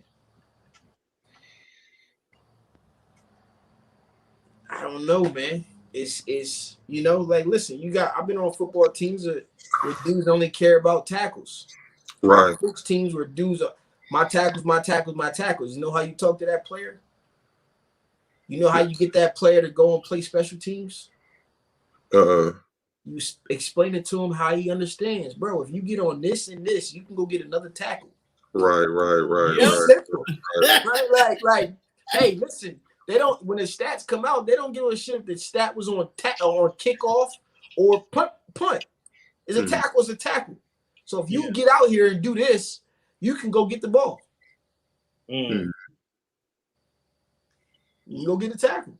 And you can pad your stats by doing so. It's about understanding people. So if a person is like, man, it's going to cut my money out, bro, you know what I'm going to do? I'm going to say, listen, I understand where you're coming from. But what if you made an extra $10,000 a year doing this? Man. What if we figured out how to build this up that everybody's a part of it, got an extra $500 a month, $1,000 a month, whatever, I don't know. Just throwing my mindset of thinking out there. But any of it work. You know, and maybe that's leveled off based on, you know, subscribers or something. Maybe every 1,000 subscribers is $20, $25. I don't fucking know. Charmaine got us said that try and find someone to write a grant. There's so much money out there that isn't tapped into. I mean, yes, there is, right? But most grants, I mean, the government grants is a whole different ballgame than the state grant. And I could get state grant money, and my friends get it all around me for certain stuff that they do, and don't ever put on programs. Bro, this shit is so much bigger than my community.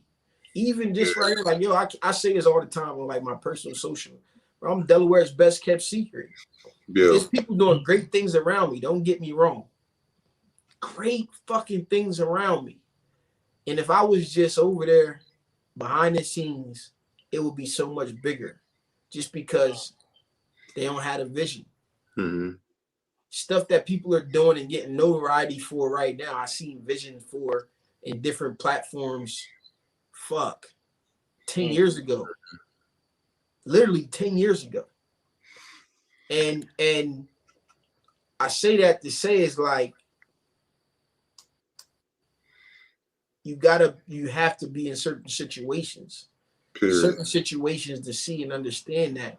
And it's not a slight, but it's so much bigger than Delaware.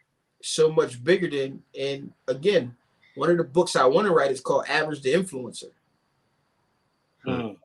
You know, and or whatever the case is, it's like that 10x 10 times that I talk about it's a real thing. And you don't have to be an athlete to do what we doing. You know, shit, I thought I was gonna go pro. Dude told me I was gonna be a coach. I told him he was crazy. I'm going to the NFL. What the fuck is you talking about? But he had a vision for what I had going on, or what he seen, my knowledge base of the football game, and said, you'll be a coach. And damn, I became a coach. Yeah. I took it as far as I wanted to take it before I felt like I had to sacrifice something. I know this better not be these people showing up to deliver my daughter's package that they said was delivered 2 days ago. These shipping companies gotta stop, bro. Oh, you talking about FedEx, funky ass? This is the UPS. This is an Amazon package delivered through USPS. Exactly what it is. I hate FedEx, bro. FedEx, if you ever see this video, y'all, is funky than a motherfucker. I'm sorry. Keep your shit, don't they? Man, I'm sorry that we don't do FedEx, but I hate FedEx. Your package will be here on the 9th. The night come, your package is on its way, but it's like 16 counties away. And then by the end of the night, your package has been delayed. It'll be here on the 14th. And then on the next month. Yeah, then on the 14th, your package has been delayed. Man, I can't stand FedEx, bro. FedEx, like, so when I got out the hospital, I ordered a recliner. Man, that recliner was like, it'll be here on the 9th, which was like 4 days away. Man, that shit took a week and a half, man. FedEx. And it was because once it was in FedEx's hands, they kept saying it'll be delivered this day. Then it'll be delivered this day. Now it's this day. That's nice. Elena T said every FedEx package I get is busted and open. Yeah, we don't do FedEx, man. And my mail lady is so nice. Yeah. But yeah, so that was exactly that. But yeah, man, you know. Elena T said great coaches know how to make each player better by knowing the player. Yeah, man. I think that's one of the most valuable things I learned is how to deal with people and how you talk to people. And like I never read the book of how to win friends and influence people, but I would only imagine that by the title is exactly what I learned coaching football. And it's about speaking to people you can't yell at everybody. Some people you gotta yell at. Yeah, literally, there's been players that I coach that you can't curse at. It'll shut them down right on the spot. Right? For me as a player, I needed to be sat down in a room. First thing you needed to do is show me that you could play. Like if you looked that you were the same age as me, I had a DB coach that came across and was like, I put on film. All right, you can play, I can listen. And as wrong as it may be, that's what I needed from him. Yeah. I need to be able to respect him on a certain level. The second that I felt like a coach didn't know what's going on, you lose you don't know the game or anything like that. I had a very, very high IQ when it came to the game. That's what made me a little bit successful at whatever I had. You know what I'm saying? And the second that I couldn't respect you for whatever reason, you know, if an offensive coach, like I remember this one play, it was like 4th and 7 or 9 or some shit. And I'm back at 15 yards playing corner. And the offensive wide receiver coach is yelling at me. I turned and told him to shut the fuck up. Like no joke. I was a nut. But I understand the game and the situations. So I know what this sign means. So if I start at 15 yards and you're going to turn and run to the sticks, that's what that meant. You run to the sticks and stop. And I stand at 15 yards and I just come downhill, pick. Pick 6 is what it ended up being. Right? Because I understand the game at a different level. And you know what I mean? When we ain't moving the ball, I ain't saying shit to you. Don't come over here to me telling me how to do my job, right? But the thought process of coaching is what I employ right now, bro. All I want to do is tell you what you're good at and how to amplify what you're good at. People say work on your weaknesses. No, fuck that. Don't work on your weaknesses. Unless they're really hindering you, but just go double down on what you're good at. See, you said that don't work on your weaknesses. So this is a philosophy that I've lived by for some years now. Most people look at life for what they want. I look at life for what I don't want. And that makes everything I want clearer that way to me. I don't know if that makes sense to y'all, but that's kind of like what you just said about the weaknesses. Look at life for the things you don't want. Yeah. Once I get the stuff in, once I figure out what I don't want in my life, everything I want comes into play, falls into place that way. I mean, it's the same thing. I think you're saying the same thing too. It's two ways of looking at it. Half full, half empty, right? And the similarity. Most would say by thinking about the things you don't want, that's what you attract. I believe in the law of attraction. Wholeheartedly. I mean, manifesting parking spots. I think that's a real thing. Like I always got the best parking spots. Right. But like, it's most would say the opposite of what you're saying. But I mean, I guess theoretically it works the same way. If you think about what you don't want, you're in your mind, you're telling yourself to push it away. Period. So it's making room for the things that you want. And what I mean by work on your strengths is, bro, like if I don't know math, why the hell am I I know I can't read, and not that I know that I can't spell. I can't, bro. I don't know a noun from an adjective, from a verb, from none of that shit. And I don't care to know. I'm just not going to write. That's why I cut the video on. I wrote 10 articles before I made a video. Literally hand wrote 10 articles at the desk. It said, here's the topics. How to start a t-shirt business with no money. I know it's possible because I did it. Here's something else all of these things. And I wrote the full article out and I looked at that shit and said, bro, I can't write, read, this spell wrong. They're going to crucify me. Turn on the camera. Welcome to T-shirt side hustle. Right? I could have sat there and figured out like, I need an editor. I can't afford to pay an editor. I need this, Why would I go write a blog if that's not what I'm good at? Right. True. What you want me to take me go back all the way through school and teach me all of this stuff? And bro, just not me. So I ain't doing none of that. Do everything I'm good at. And when I get in a position, go hire somebody to just fix what the fuck I'm doing. I can write all day. I can put the story together. I can paint the picture. But just understand that the grammatical errors, I still got errors in my book. Every last one of them errors is with love. You don't like it, don't buy it. I'm telling you that right now. Yeah. If you want to laugh at me, I'm going to laugh with you all the way to the fucking bank because you paid $50 for a motherfucker who can't write and read and spell half the words in the book correctly. Mm-hmm. Grammatically or whatever the case is. You know what I'm saying? Mm-hmm. But it's all me. It's all who I am. It's a part of me. So Period. that's all. That's what I believe. Period.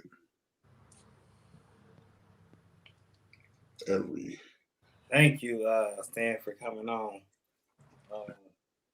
Yo, anytime, man. You know what I'm saying? Glad got Boosie on there every other episode. You feel me? I'm here. We didn't even talk. Like I said, we didn't even talk about what I kind of planned on getting on and talking about. To get back to that though, so you got to tell people about that Super Color. I think we got to come back for a whole nother day. We could talk about it now. I think like it's so much here that like fuck. It's a whole nother. This is just an episode on its own. I think, you know, Super Color 10-piece minimum. What I would tell you guys that nobody knows, that shit swamped them yet again. Hit them again like COVID, who smacked their printers. It came right back at them. It was a good thing for the community. Orders have went up because of the drop in the minimum, and it's pushed production a little bit further back than what was anticipated. Mm-hmm. And I kind of knew what it would do. And everybody wants ganging, and you know, hopefully at some given point, maybe this year, maybe not, I don't know. Hopefully that will come, and it's going to present a whole separate set of problems. And I don't think it'll quite impact things like this did, but it will present a whole separate set of problems for Super Color. And you know, the thing that I love about Super Color is throughout this whole journey, we have been like they have been met with a certain set of challenges throughout from day one. Simply how to open an account, even still to the process that hasn't fully been fixed. But what they've done was step up to the plate every time and make whatever I said that was a problem that we had as a community, they made it correct. And what I mean is like they hired temps to open accounts faster. Yeah. You know what I'm saying? And doing different things throughout the process to perfect what was going on. You know? And bro, I stand on tables, and I'm saying that theoretically, but this is what we called it in football. Like I stand on a table, but you know, I don't always agree with certain things. And I with the stuff that I believe in, I'm very pushy and adamant about.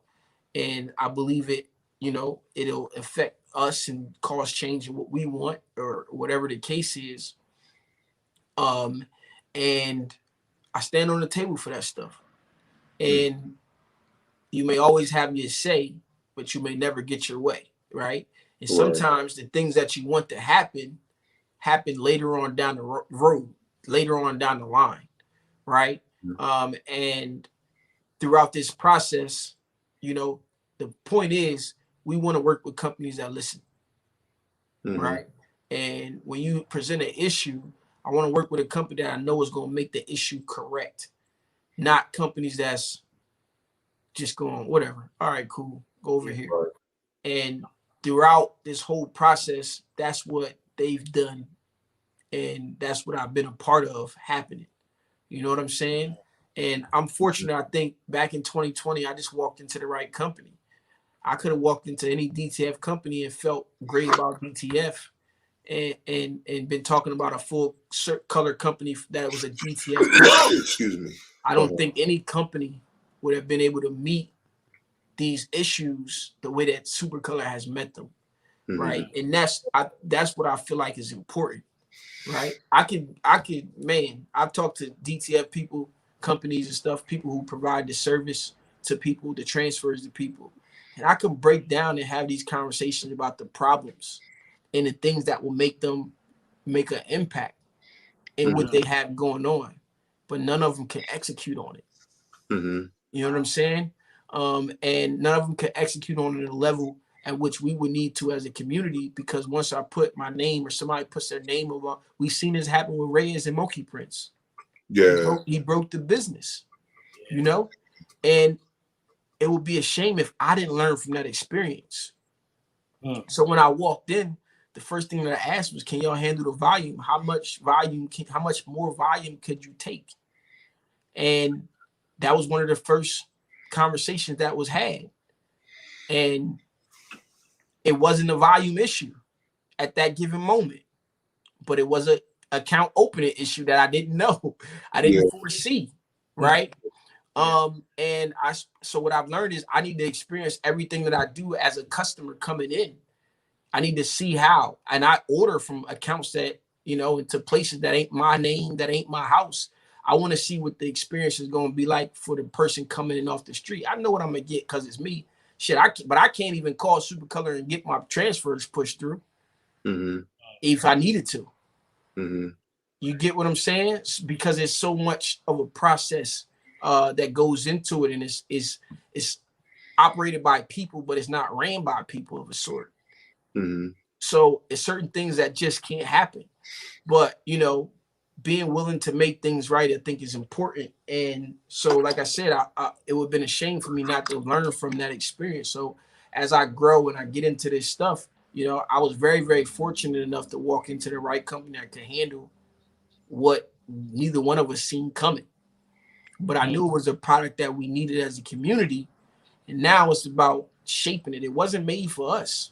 You know, I see these videos and it's funny to me, because when I walked in, there was no retail pricing. There was no retail. It wasn't made for us.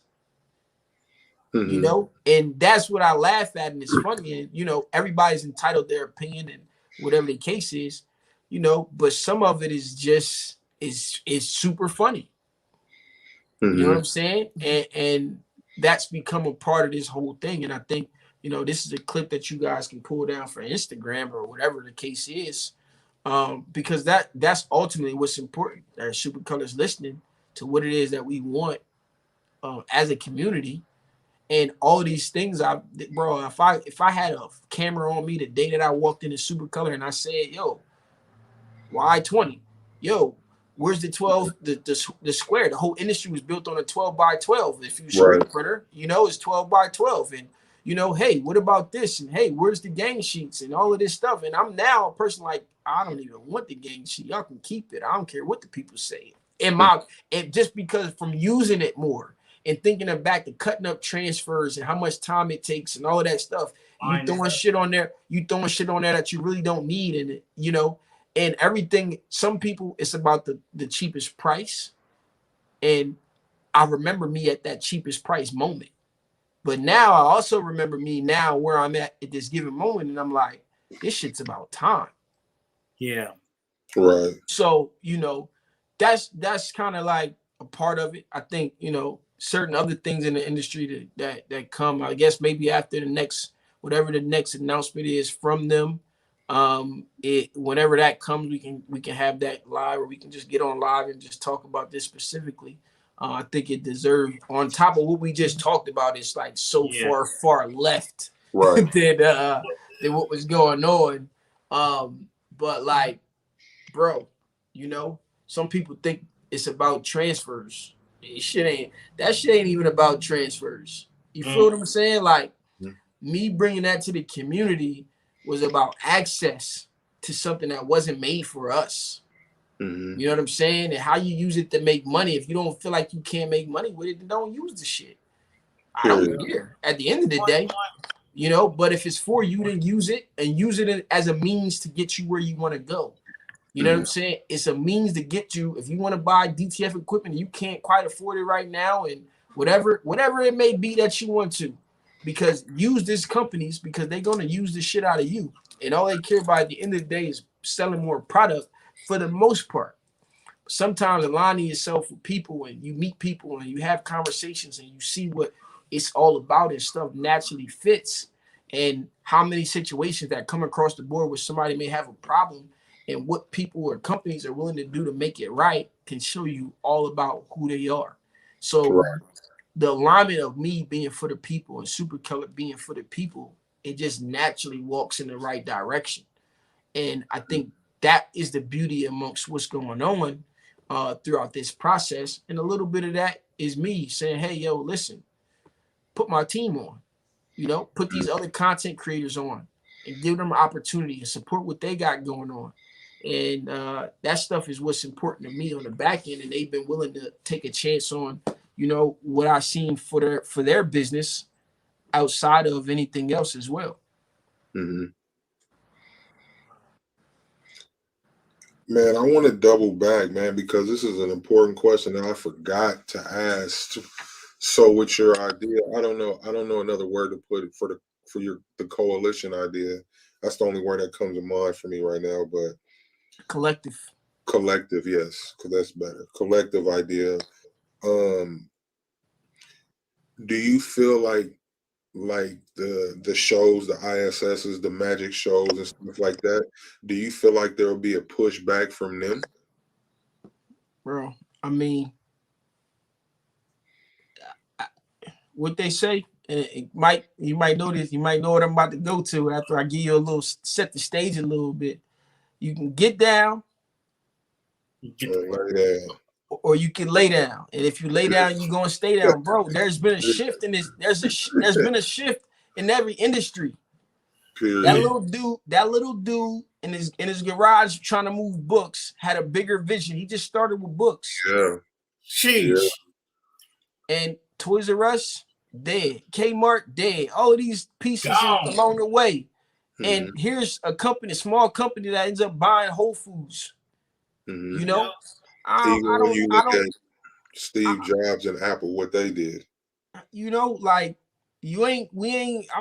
don't care about necessarily making friends, but if you want to come along for the ride, this platform could revive these dead shows. If you don't think, I'm gonna tell you this, man, just me as a person, I believe in what I say so wholeheartedly that I know exactly what I would do to change the scale of how these shows are received, to have the attendance go through the roof.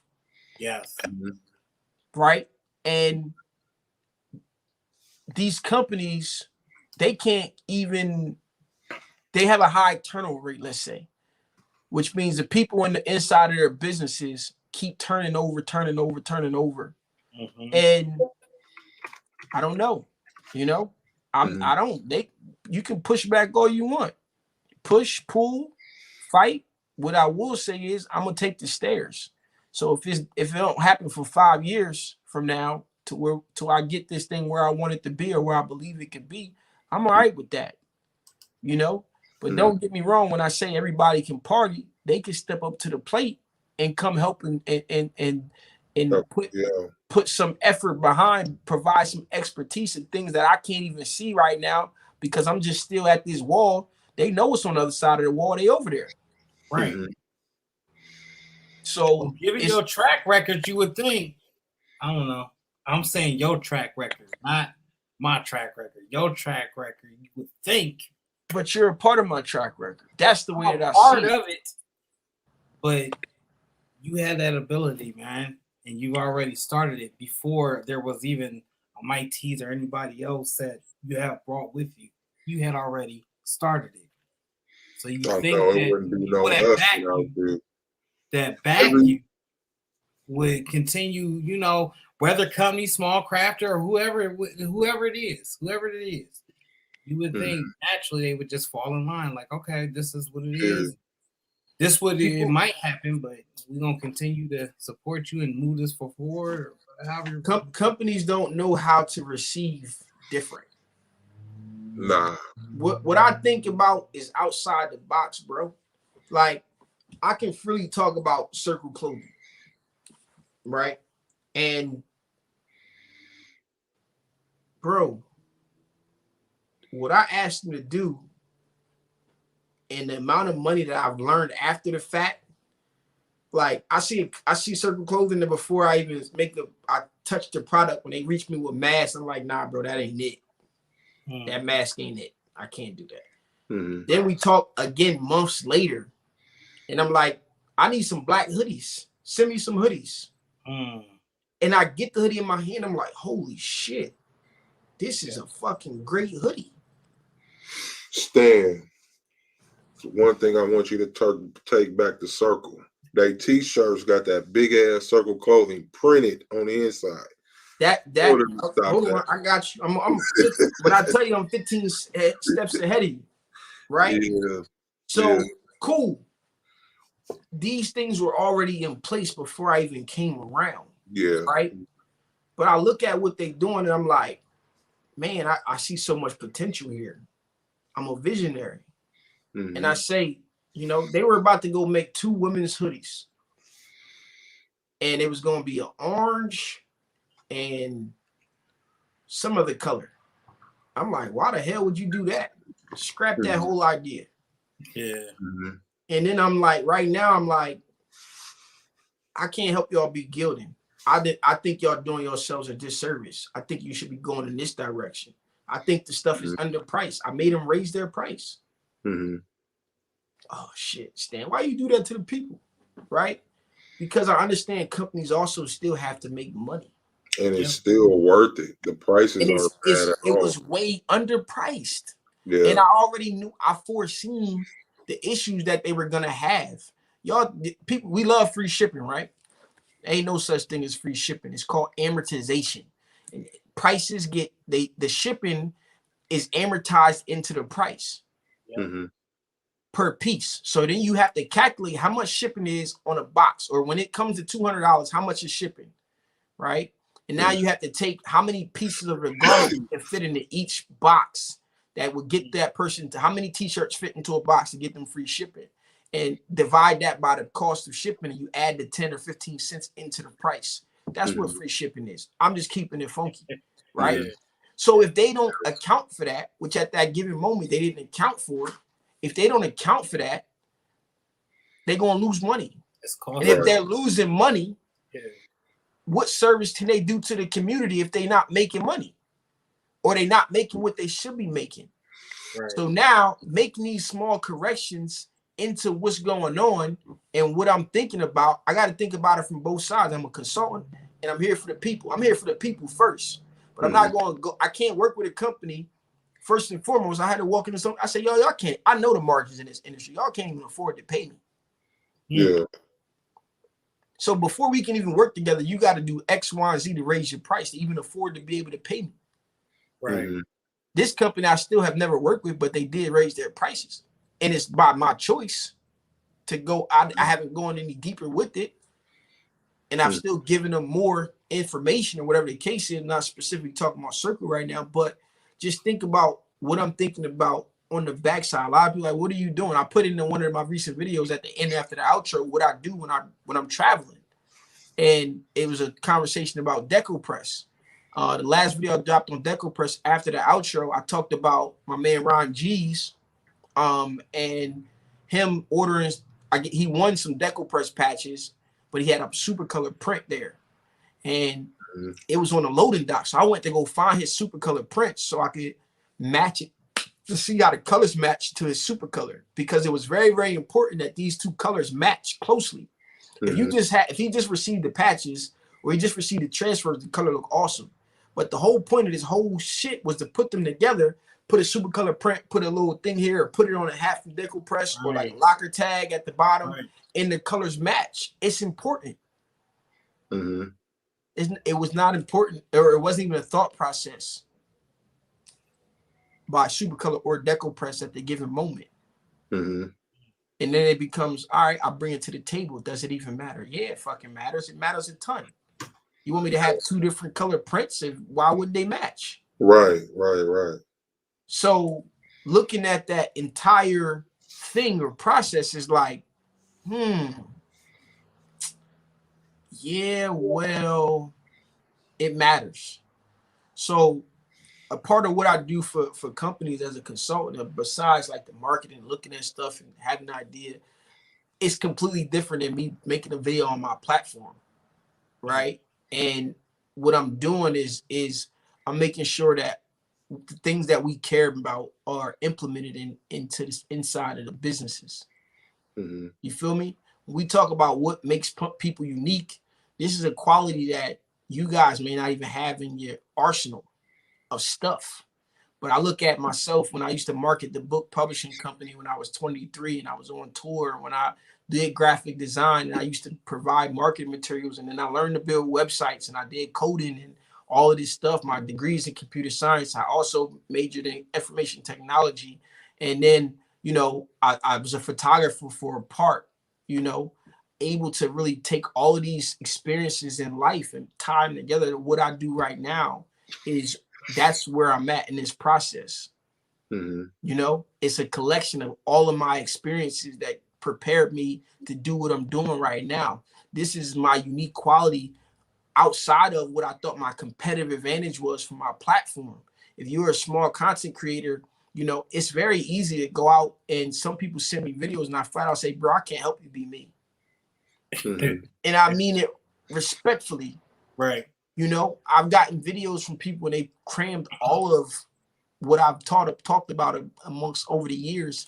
They've crammed 8 concepts together into one video. Right. And I see it. And I'm like, I can't help you be me. You know, and it's a part of the process. Kobe became Jordan trying to be, you know, Kobe became Kobe trying to be like Jordan until you realize you can't move, your body doesn't twist and move that way. Right. You know, and it's easy to see somebody at their peak and go and try to follow behind what they're doing. It's nothing wrong with doing it. But in the midst of there, you got to figure out who you are and what it is that you're offering and what you're doing in order to really impact change, you know? And when I go look for content creators, I'm looking for, when I go look for people, when I go watch videos, I'm looking for somebody with an opinion. Yeah. Somebody trying to, you know, really show the core of what it is that they believe in their business. I don't give a fuck if you like DTF or not. You ain't got to agree with me. I respect you. You feel what I'm saying? And when I see this person and I see these people and I see the talent and what they're doing, half of the battle is just like, yo, just keep being consistent. Just keep doing it. You know, now I'm in a different place. That's all I could do before. All I could do before was like comment, hey, you're doing a great job, man. When I used to say on Reyes video, Reyes, bro, you're doing a great job, man. People need more people like us. You know? And now I'm in a position where I can say, I love what you're doing, man. I would love to tie you in with this company because I think they fit what you got going on. And if you say no, that I don't like what that company does, then perfectly fine. If you say, hey, no, I don't need nothing from you. I don't want nothing, or don't help me. Cool. I'm perfectly fine with that. I love what you're doing regardless of what it is, but I'm also now here to help creators make money faster. Mm-hmm. You know what I'm saying? And because somebody told me that I deserve it. Because Uncle Rodney in LA told me I deserve it. And I believe that content creators deserve it. I know how much work it is. You know what I'm saying? I know how many hours of sleep you. I know Mike's wife is going to hit him up. Oh, we got on early today, so he got a little bit of time today. Yeah. You know what I'm saying? Look at as much as that time today. You know what I'm saying? Yeah. I know all of what goes into doing this. I know how I feel when I'm on the road for 10 days and shit. I just want to go lay up with my family. I just want to see my daughter, or you know, any of that part. I know all of this stuff that I've been up against, and I looked at it and I see, and now I'm in position to be able to help some of those creators, bigger than me and smaller than me. Doesn't matter, right? You know what I'm saying? So, you know. Just a little piece of it. But what I'm asking companies to do, smaller companies are willing to do it. Big companies, when they come around, they come around. I'm about to be a part of some very, very, what I think to me is huge, because this is something I haven't quite figured out how to do, right? And this just means that what I've done has made it to the top of some higher ups. However it got there, whatever it ends up being, it made it across somebody's lap, right? Sitting right on that desk. I've been saying this for the last couple of days. When you're doing the work, the relationships you want to have, they might not come when you want to, but they gonna come. The relationships, the connections, the information, all this stuff that you need. The second you start thinking about it, they're gonna start to form, and they're gonna come and lay in your lap. And it's about you being prepared when they get there. You know, and I talked to you guys about this off camera. You know, if whatever it is you want in life right now, like whatever person it is, whatever company you want to work with, whatever it is that happens, if it fell on you right now, what would you do? I test people around me that want stuff. How much it costs? $500 to do it. What? Okay, cool. $500 in your lap. What you gonna do with it? How far are you gonna take it? If I remove all the objections and everything you wanted is in front of you, what would you do? You know? And that's what this book right here is about to me. Every partner that I have is on the page in here. Every partner, and these are companies that I feel like are more than affiliate companies. It's a longer list of affiliate companies than partners, right? Affiliate companies, partners. This whole side, affiliate companies. This much right here, partners. This much right here, things that I feel like I can own myself. And there's a whole nother page full on both sides in different categories with companies that I feel like I could change or I should work with or could work with. And if any one of those companies walked up to me today and gave me an opportunity to work with them, I know exactly what I would do. Are you that prepared for what you're asking for? You know, I think back to my 23-year-old self. I was running around with the biggest ratchet TV star of the time, Erica Mena. And I didn't capitalize on that opportunity. I was enjoying the moment. In and out the club, yeah. You know what I'm saying? Living the life right next to. I mean, she riding around in my Grand Marquis. Wow. Up and down the highway, all types of crazy stuff. And you just look like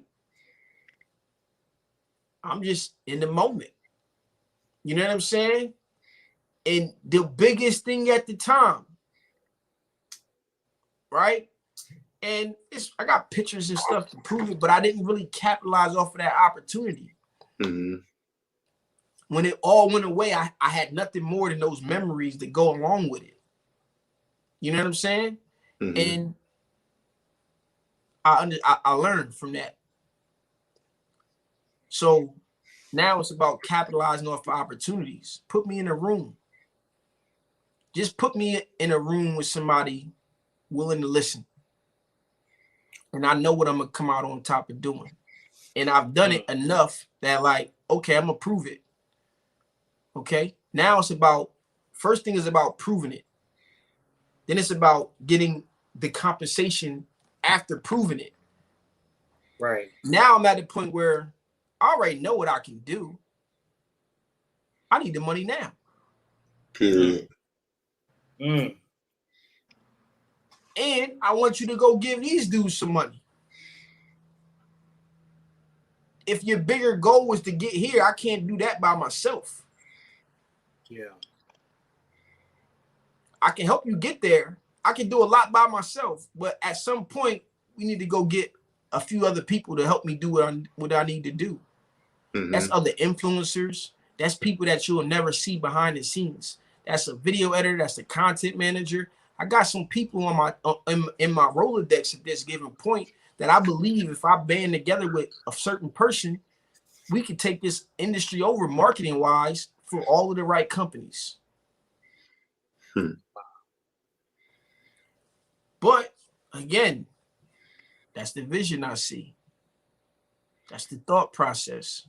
That's how far I'm willing to go for what it is that I'm after. Period. You know what I'm saying? And I'm a fish out of water, bro. I mean, tell me what you thinking about stuff like this? No. I have been lately. Well, honestly, no. Pre us ever talking. Nah. Not really. Lately, it's been a thought in my head, man.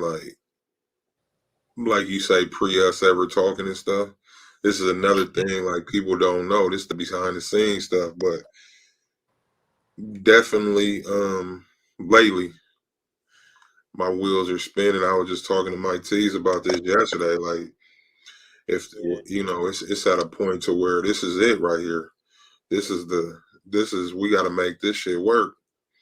You know what I mean?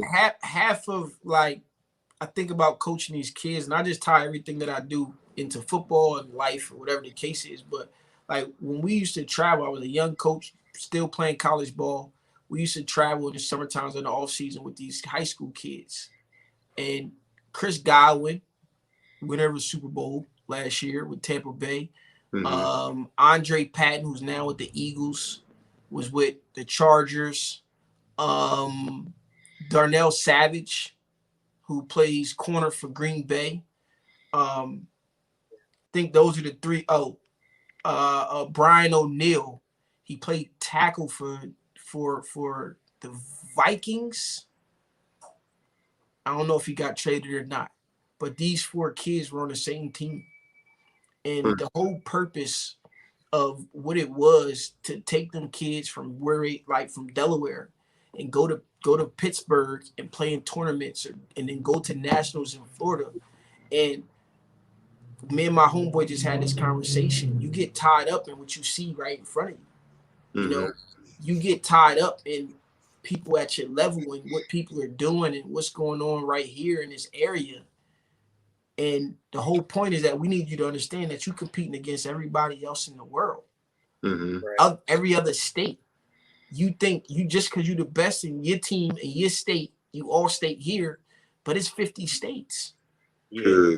You competing against all of these different people and teams. And we went out there with a normal looking football team, like some true linebackers and stuff like that. We getting up and we got these dudes out here. And defensively, I had like a normal defense, true linebackers. And then you going against legit all-star teams, which I mean is like they got 18 DBs on there. Everybody out there is a defensive back. Yeah. And their whole team is all Division I commits. Wow. That's definitely not the Browns. Can y'all hear me? Yeah. Yeah, we hear you. All right. You ain't have to slide that in there though. So yeah, it's definitely not the Hawks either. I'm sorry. What? What happened? I said that's definitely not the Browns. So I said that to what I was getting at was you got to see what's possible out here. Period. And then you got to know that you could easily be the best right here, you know. But I remember at one of those tournaments sitting on the sideline with Chris Godwin and looking at him in the face and like, yo, you're not giving me enough right now. You just coasting. You just so used to being bigger and better than everybody that you're not giving me enough right now. Mm-hmm. You know what I'm saying? And him seeing, and I mean, he was an 8th grader playing amongst high school players. Wow.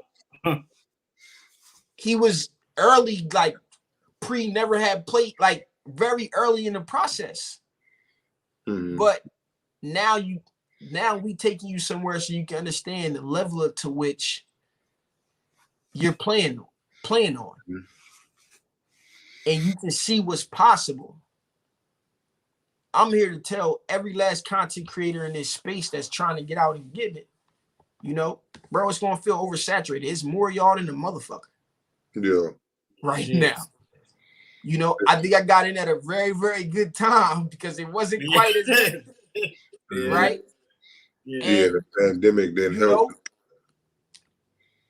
But if you find your lane, you find your voice, you build your platform, there's no limit to how far you can go and you can take this.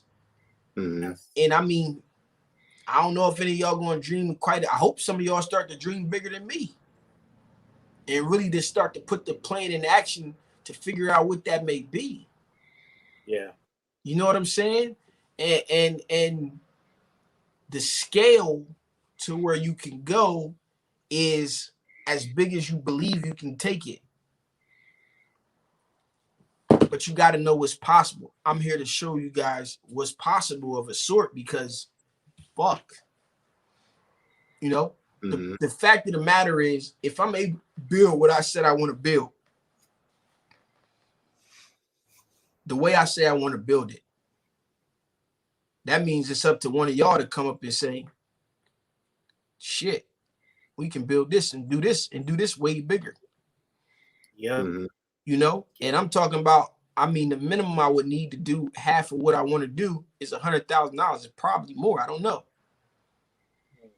But maybe you're able to do it in the buy the building. Fuck renting it for 2 years. Yeah. Buy the building. Let's buy the land. We own it. Yeah. You know, take and 10x the whole idea. I don't know what that looks like. I don't know. But that's why I go so hard in the sense of like, bro, when it's all said and done, I'm gonna die one day. Period. And legacy. It could happen walking out of here tonight or some other day. But the information is out here. I felt very early on in my content strategy, making content rather, not strategy, in the process of making content, that if I died, I kept saying this to myself, bro, if I died today, I don't never need to make another video. Anybody can learn. Somebody messaged me the other day, your stuff you talk about right now is kind of advanced. So I go back to my videos 4 years ago. If you go watch my shit from 4 years ago, all that stuff, it doesn't matter. It's still relevant today. I just ain't the person to go keep making the same shit over and over and over again. Bro, Stan, man. Mike, I was just telling you the same shit yesterday, Mike. Same shit, you know, not in the exact words, but the same shit, bro. It's about a legacy and what you can leave behind positive. I was just saying this yesterday. Yeah, man. And when you start to think about that, your thoughts and your mindset is you know it's different. Period. What I'm after is way bigger than me. And I'm all right with that. I'm all right with sharing some of my power, giving some of the power, the juice away, whatever you want to call it. I'm all right with that. You know, like if my idea or my thoughts or my even just joining this platform sparks you guys to go a little bit further or whatever the case is, man, fuck. You know, it's no different than the affiliate link, third hand, fifth hand. Yeah. My information is going out. I'm not going to benefit off of that shit. I help companies build brand. How do you get paid for that? What dollar amount do I attach to that? You know, if I never talked about Supercolor again, they can just coast on through life. Period. If I never talked about whatever company there is, they can coast on through life. They already have it. I built that up before I ever got a dollar from anybody. Period. You know, they could never give love money to me, and they could coast on forever. But again, this ain't about money. If I help enough people get what they want in life, I in turn will get everything that I want in life. That quote impacted me, hit me so hard, and I was willing to go take a chance on a quote and build t-shirt side hustle, and the shit came true. Man, that's what I was, bro. I swear to God, bro. I was just telling Mike this same shit yesterday, man. Had this talk yesterday, like, but I think that when you get, I don't know, close to death or some life-changing experience, man, it's how you have to look at life. You see it in a different light. The thing is, bro, like, yes and no, right? Like, it's probably more prevalent after something like that. Definitely. This is how I believe this. I thought like this a long time ago. You know what I'm saying? Like, I'm tying in stories and lessons from shit that, like, you know what I'm saying? Like, the way that I look at it, and you know, Erica Mena probably don't know who the fuck I am right now. Yeah. You know, like I could stand next to her and I could probably refresh her memory or something like that. But is she from your city? Nah. Oh. So just looking at it, right? Chris Godwin, he gonna know who I am. right? But the specific story that I'm talking about, he may not remember or he may remember. Mm-hmm. Right? But this is the way I've been thinking. In these moments, I'm telling you that like the shit, I can draw a correlation into stuff I'm doing right now into those situations. Mm-hmm. When you can look at life like that and see, It's crazy. it's scary. Bro, You know what I'm it's saying? crazy. Like just hearing this, like I was just telling him yesterday. The only reason I ever made music, man. Like young and I wanted to be a rapper at a time in my life, but I made music to live beyond death. You know what I mean? Like to give something back, man, to leave a piece of me that was a good thing in this world, man. Like it's it's crazy hearing it come out of your mouth because it just came out of mine, and you know what I mean? Less Like, than what, 14 hours ago? yeah, literally yesterday. Golly.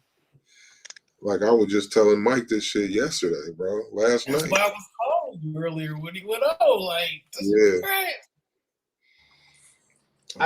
I think like all of that really matters because I just sat here and talked to one of my other friends about another friend. And so you guys are gonna be able to relate to this, and like not in a bad way, but just really trying to like, back in the beginning of this whole thing, when I was sitting in cars and driving up the highway and I'm saying, yo, he's saying you should be charging people for this, you giving it away, you giving this away, giving that away, you should be charging people. I'm like, nah, bro, these companies gonna pay me. Mm-hmm. I thought I was crazy. Mm-hmm. Right? And I look at where I'm at right now, and I'm like, I told you. And yeah, at that given moment, he was definitely making more money than me, and in the process, and all of the stuff that he was doing, or whatever the case is. And now it's like he's still stuck in the box of where his feet are. Mm-hmm. Right? And not really understanding the vision of being bigger than where you at right now. And having those conversations and looking back, I pass you up. In respective into what I'm doing versus what you're doing. You're still in the same place looking at a small scale and inside of what it is that the box that you live in. But the world is so much bigger. Yeah. You know what I'm saying? And people ain't gonna see what your vision is. It's up to you to make it manifested and see it to come through. It's no different. You know what I'm saying? And now it's like, how can we help you? I'm like, bro, we can't help him.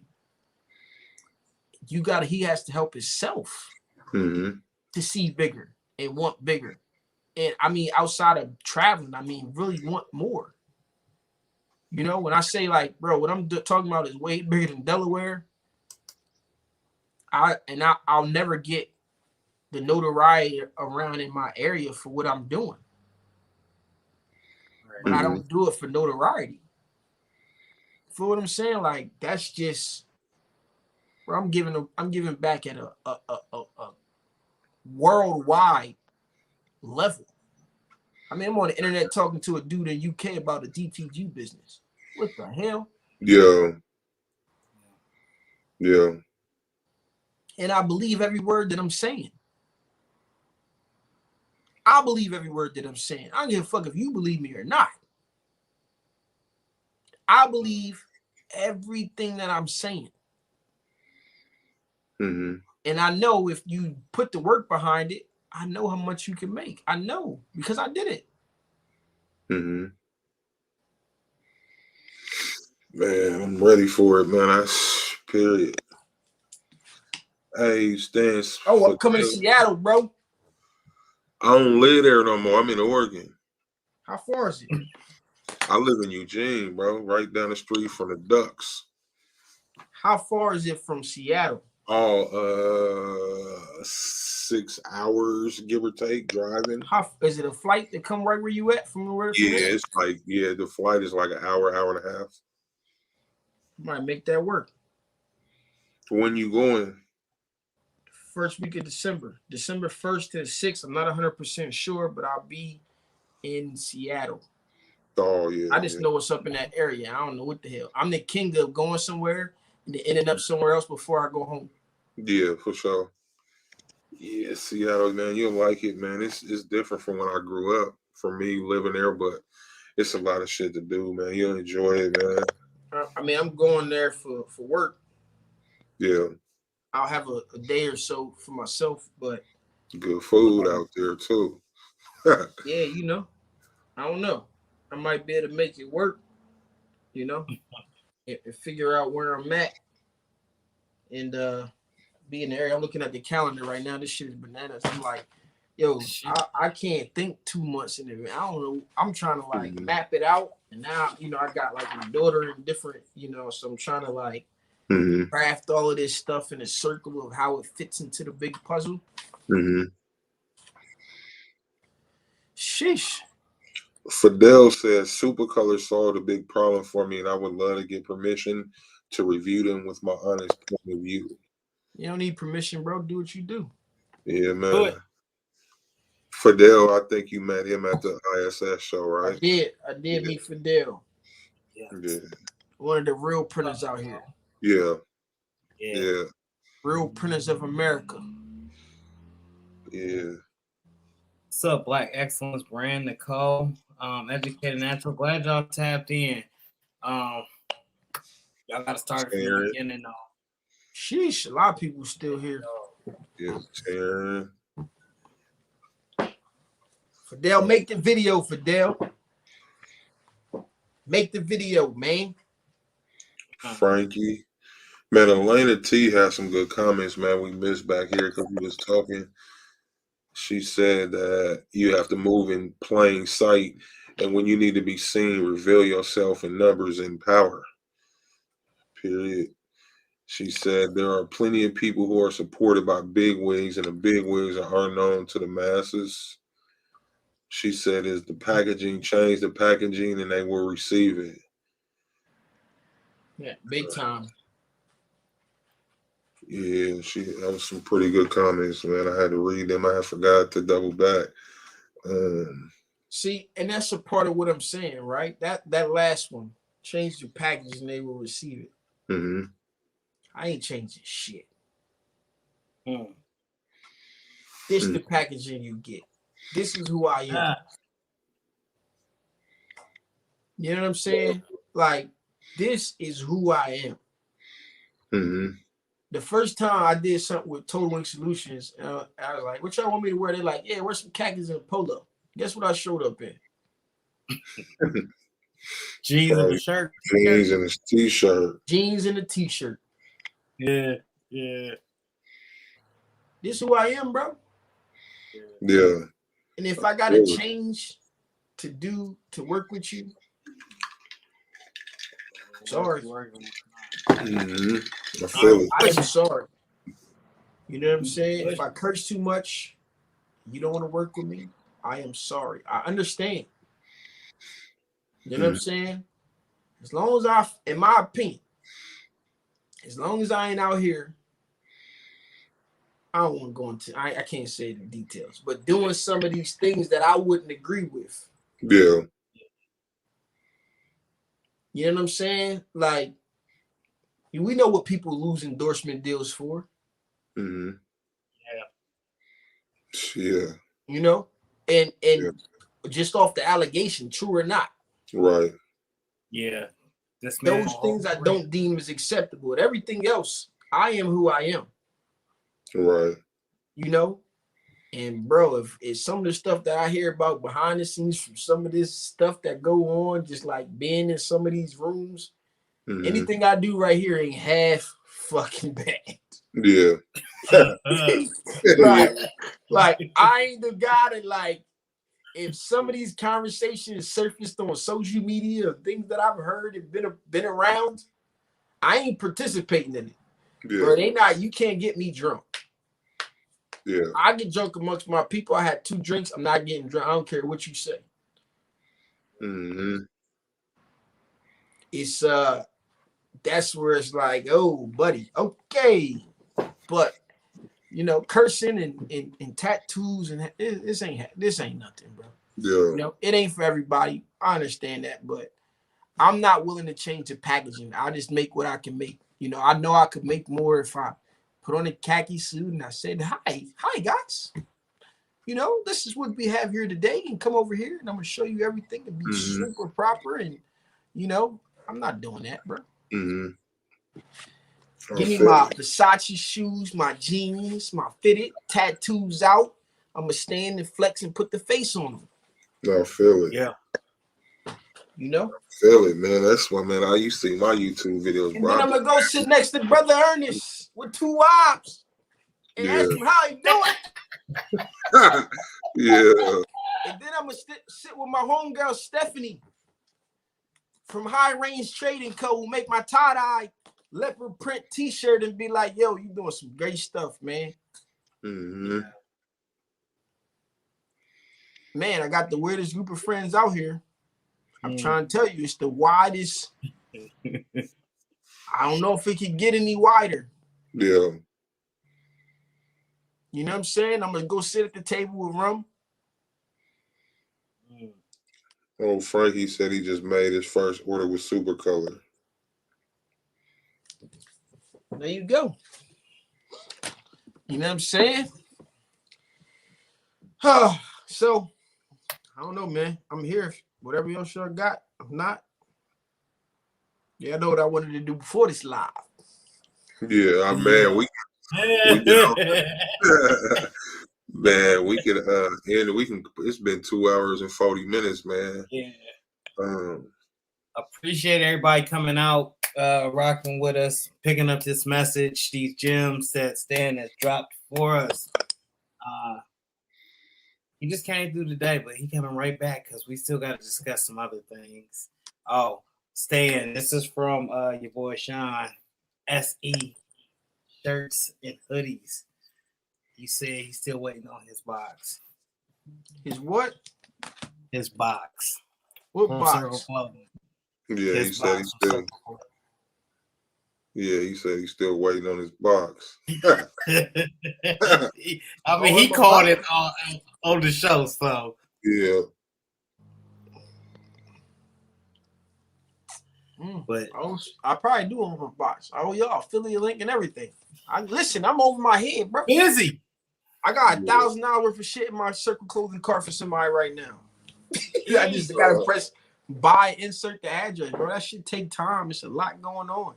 Yeah. Terrence said, "Great show, Mike, Seek, and Stan." Thank you, Terrence. Always she's a big supporter of us. Appreciate you. No doubt, no doubt. These teas and things, appreciate you. Fidel, appreciate you. Frankie, appreciate you. Everybody. I don't know who else. Hold on, let's call Fidel. Fidel just called me. Oh, Fidel. Hey, buddy. What up? How are you, man? Great. You on live? What's up, Fidel? That's okay. What's going on? They said, "What's up?" Hi, everyone. How are you? We good. We good. How you? I'm okay, man. I understand totally. I'm fine. I'm tired. I was working all night, and I didn't make it to the customer, so I'm gonna have to drive like 2-3 hours. I don't know. It's Allentown. Do you know Allentown? Yep, I know Allentown. I don't know how long that is. I don't know how long it is for you. I think that's about 2 hours for me. That's where I think that's where Darty Park is. Pennsylvania, right? It's killing me. It's like I don't even know. I mean, this is outside of everything, right? I don't know. If it was a good decision to get in here because a lot of work to do on YouTube. It's just like if I'm trying to show anything I'm doing about printing, that what I do printing wise, it's taking me 3-4 times to do it. It's just getting me behind, and That's the real life right there, Fidel. I listen. This is work. That's the real life. If how can I say it? That's the real life. If you get into that business, you're adding more work. You know Yeah. what I mean? You're adding more work to you, and then you're living your own stuff on the side, and you know, It's- I don't mind doing that, but it's just being a killer, man. It's just being a killer. I think this is important because nobody quite understands the level of work that goes into what we do, bro. They see the where I might be or where some other influencer might be, and not understand. It's two separate businesses. Let me ask you an advice. Mhm. If, I mean, to see what my content, right? Mhm. But you see me, I'm live, so I'm live, not live 100%. I'm live with all of you only, right? Right. Okay. So what I'm trying to do is this. It's just being me, you know, like they're printing, and then my techniques of printing. You know what I'm saying? Yep. So to make it faster to people that grows, you know, that is already in the business, but it's not like I'm trying to impose what I do. It's what I do, what I've been finding through the years, and it may help them to get things faster. Like this guy from the guy who was on the show last night. He was very honest about it. It's a lot of freaking work, a lot of overhead, hoodies. and I like it all that. The only thing I'll be honest with you that I didn't like when he said about the cost of the machine, because it's not that machine what I'm trying to show up. Mhm. It's a different machine. And the only thing that I'm a little confused because I can do nothing about that one because then what am I gonna do with the equipment? You Mhm. know what I'm saying? So it's this thing to me for working by myself, right? Yep. And that's what it comes interesting. This thing when it comes working by yourself, you have to realize there's a lot of freaking work involved.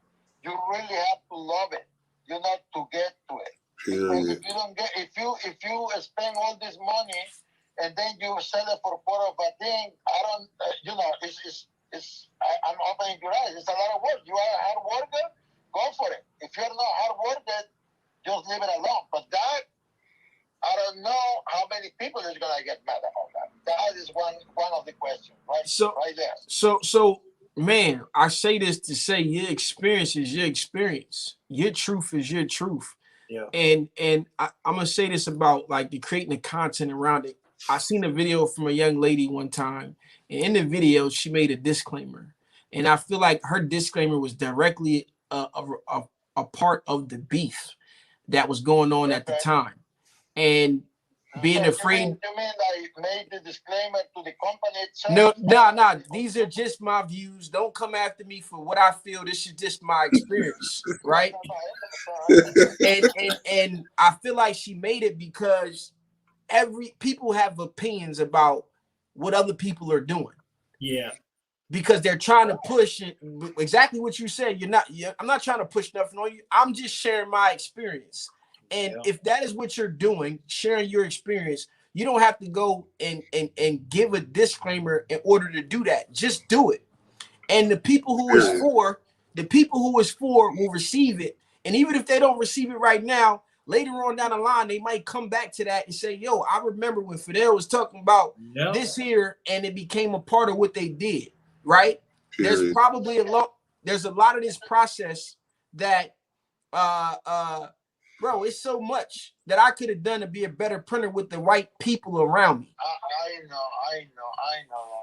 know. So it's tough. It's tough to be trying.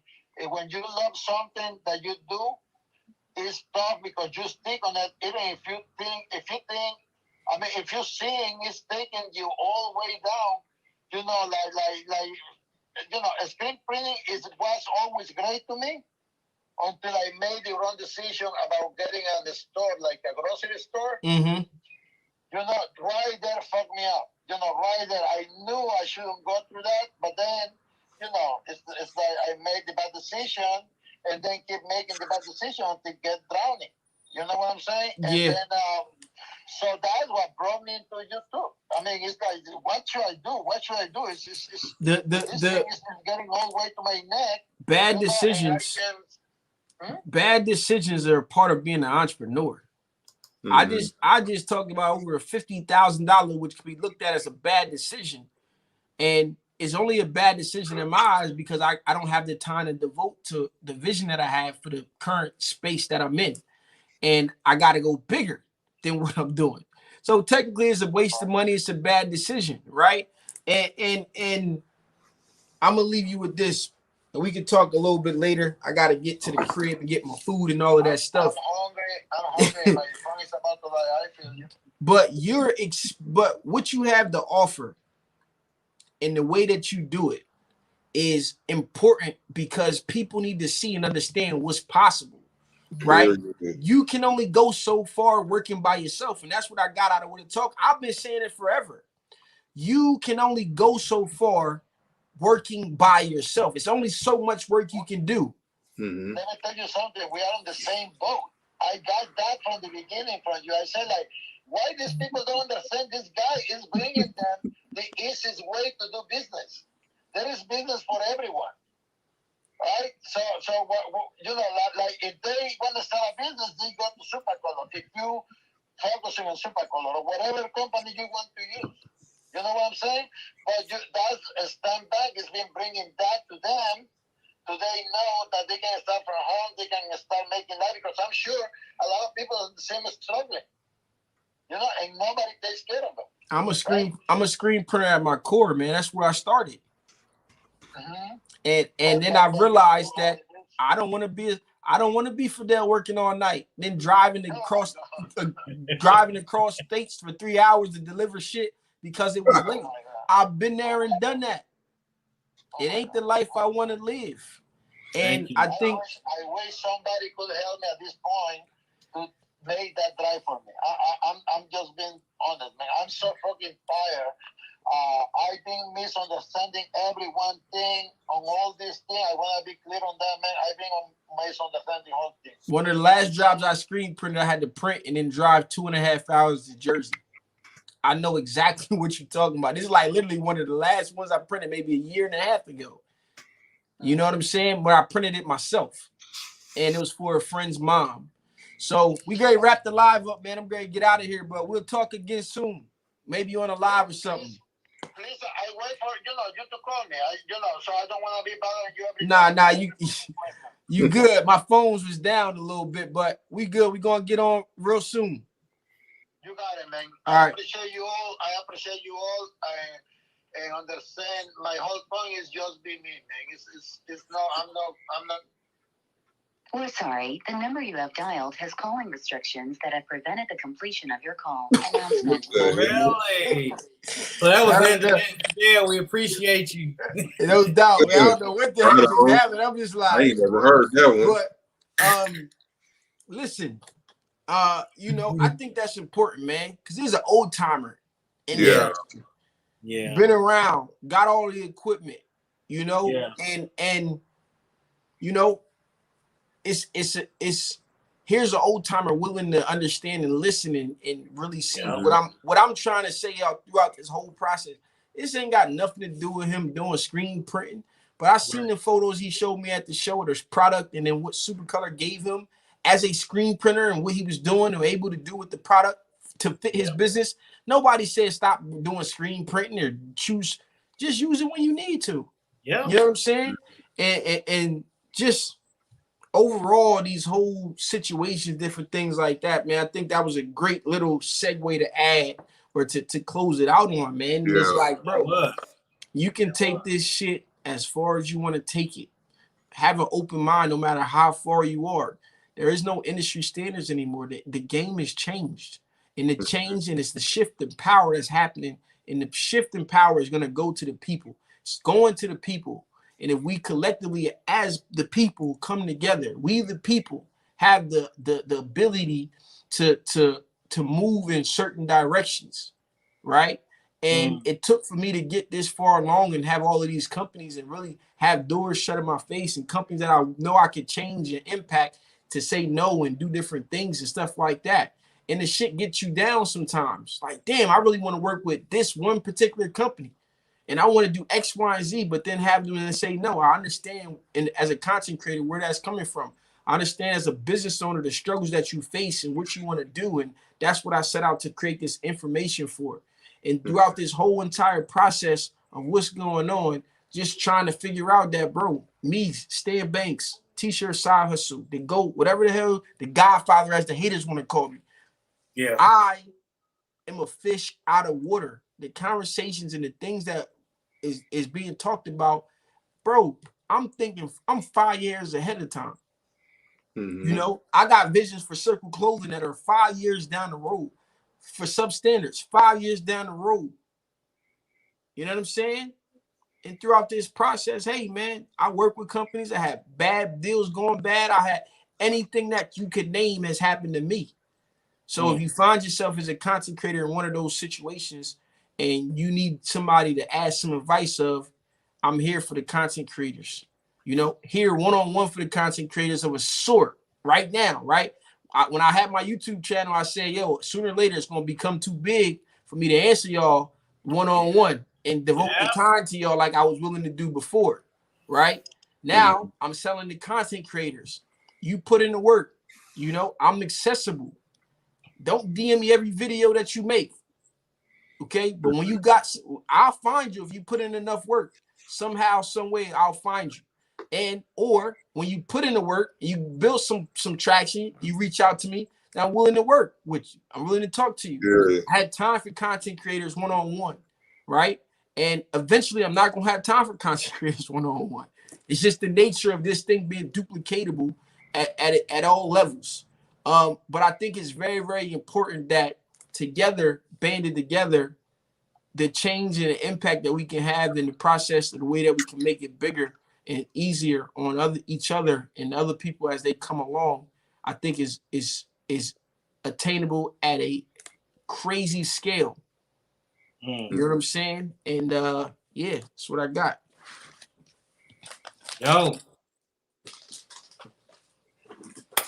you almost broke 3 hours on this one. Yeah, man. I mean, I can break 3 hours if y'all want. I can keep. I got I'm fucking with you. Look. Y'all spoke it up earlier. It's now come to fruition. So I appreciate everybody coming through tonight, y'all. Your boy Mike got to get up off of here. I'm pretty sure coming 3 hours of gems. Y'all, hey, rewind this back if you just came in here. Share it. Tell all your friends. Share this. Tell a friend to tell a friend. Follow, subscribe, the whole nine. And if you want the short version, go on my Instagram page, T-shirt side hustle. My live from earlier, 2 lives ago. You get the short version there. But yeah, keep doing your thing, man. No, for sure. We will be back tomorrow with episode 50. Yeah, before you end it, who on episode 50? Just do No Time to Wait. I found on YouTube. I mean on TikTok. He play this before we get up out of here. I'm coming for the TikTokers out there. He a Cricket user. I'm coming for the TikTokers out there. My homeboy said Circuit though. Mm-hmm. A lot of people. Circuit. Sizer. Yeah, Sizer, Circuit. Man, appreciate y'all for tuning in. We will see y'all. Thank you again, Stan, for always being a supporter, man, mentor, the whole nine. Yeah. We will see y'all tomorrow night, 7 o'clock regular time. And then Saturday we got Coffee Powered House on Saturday, so we like to book them out. So we will see y'all. Peace. Screen printers.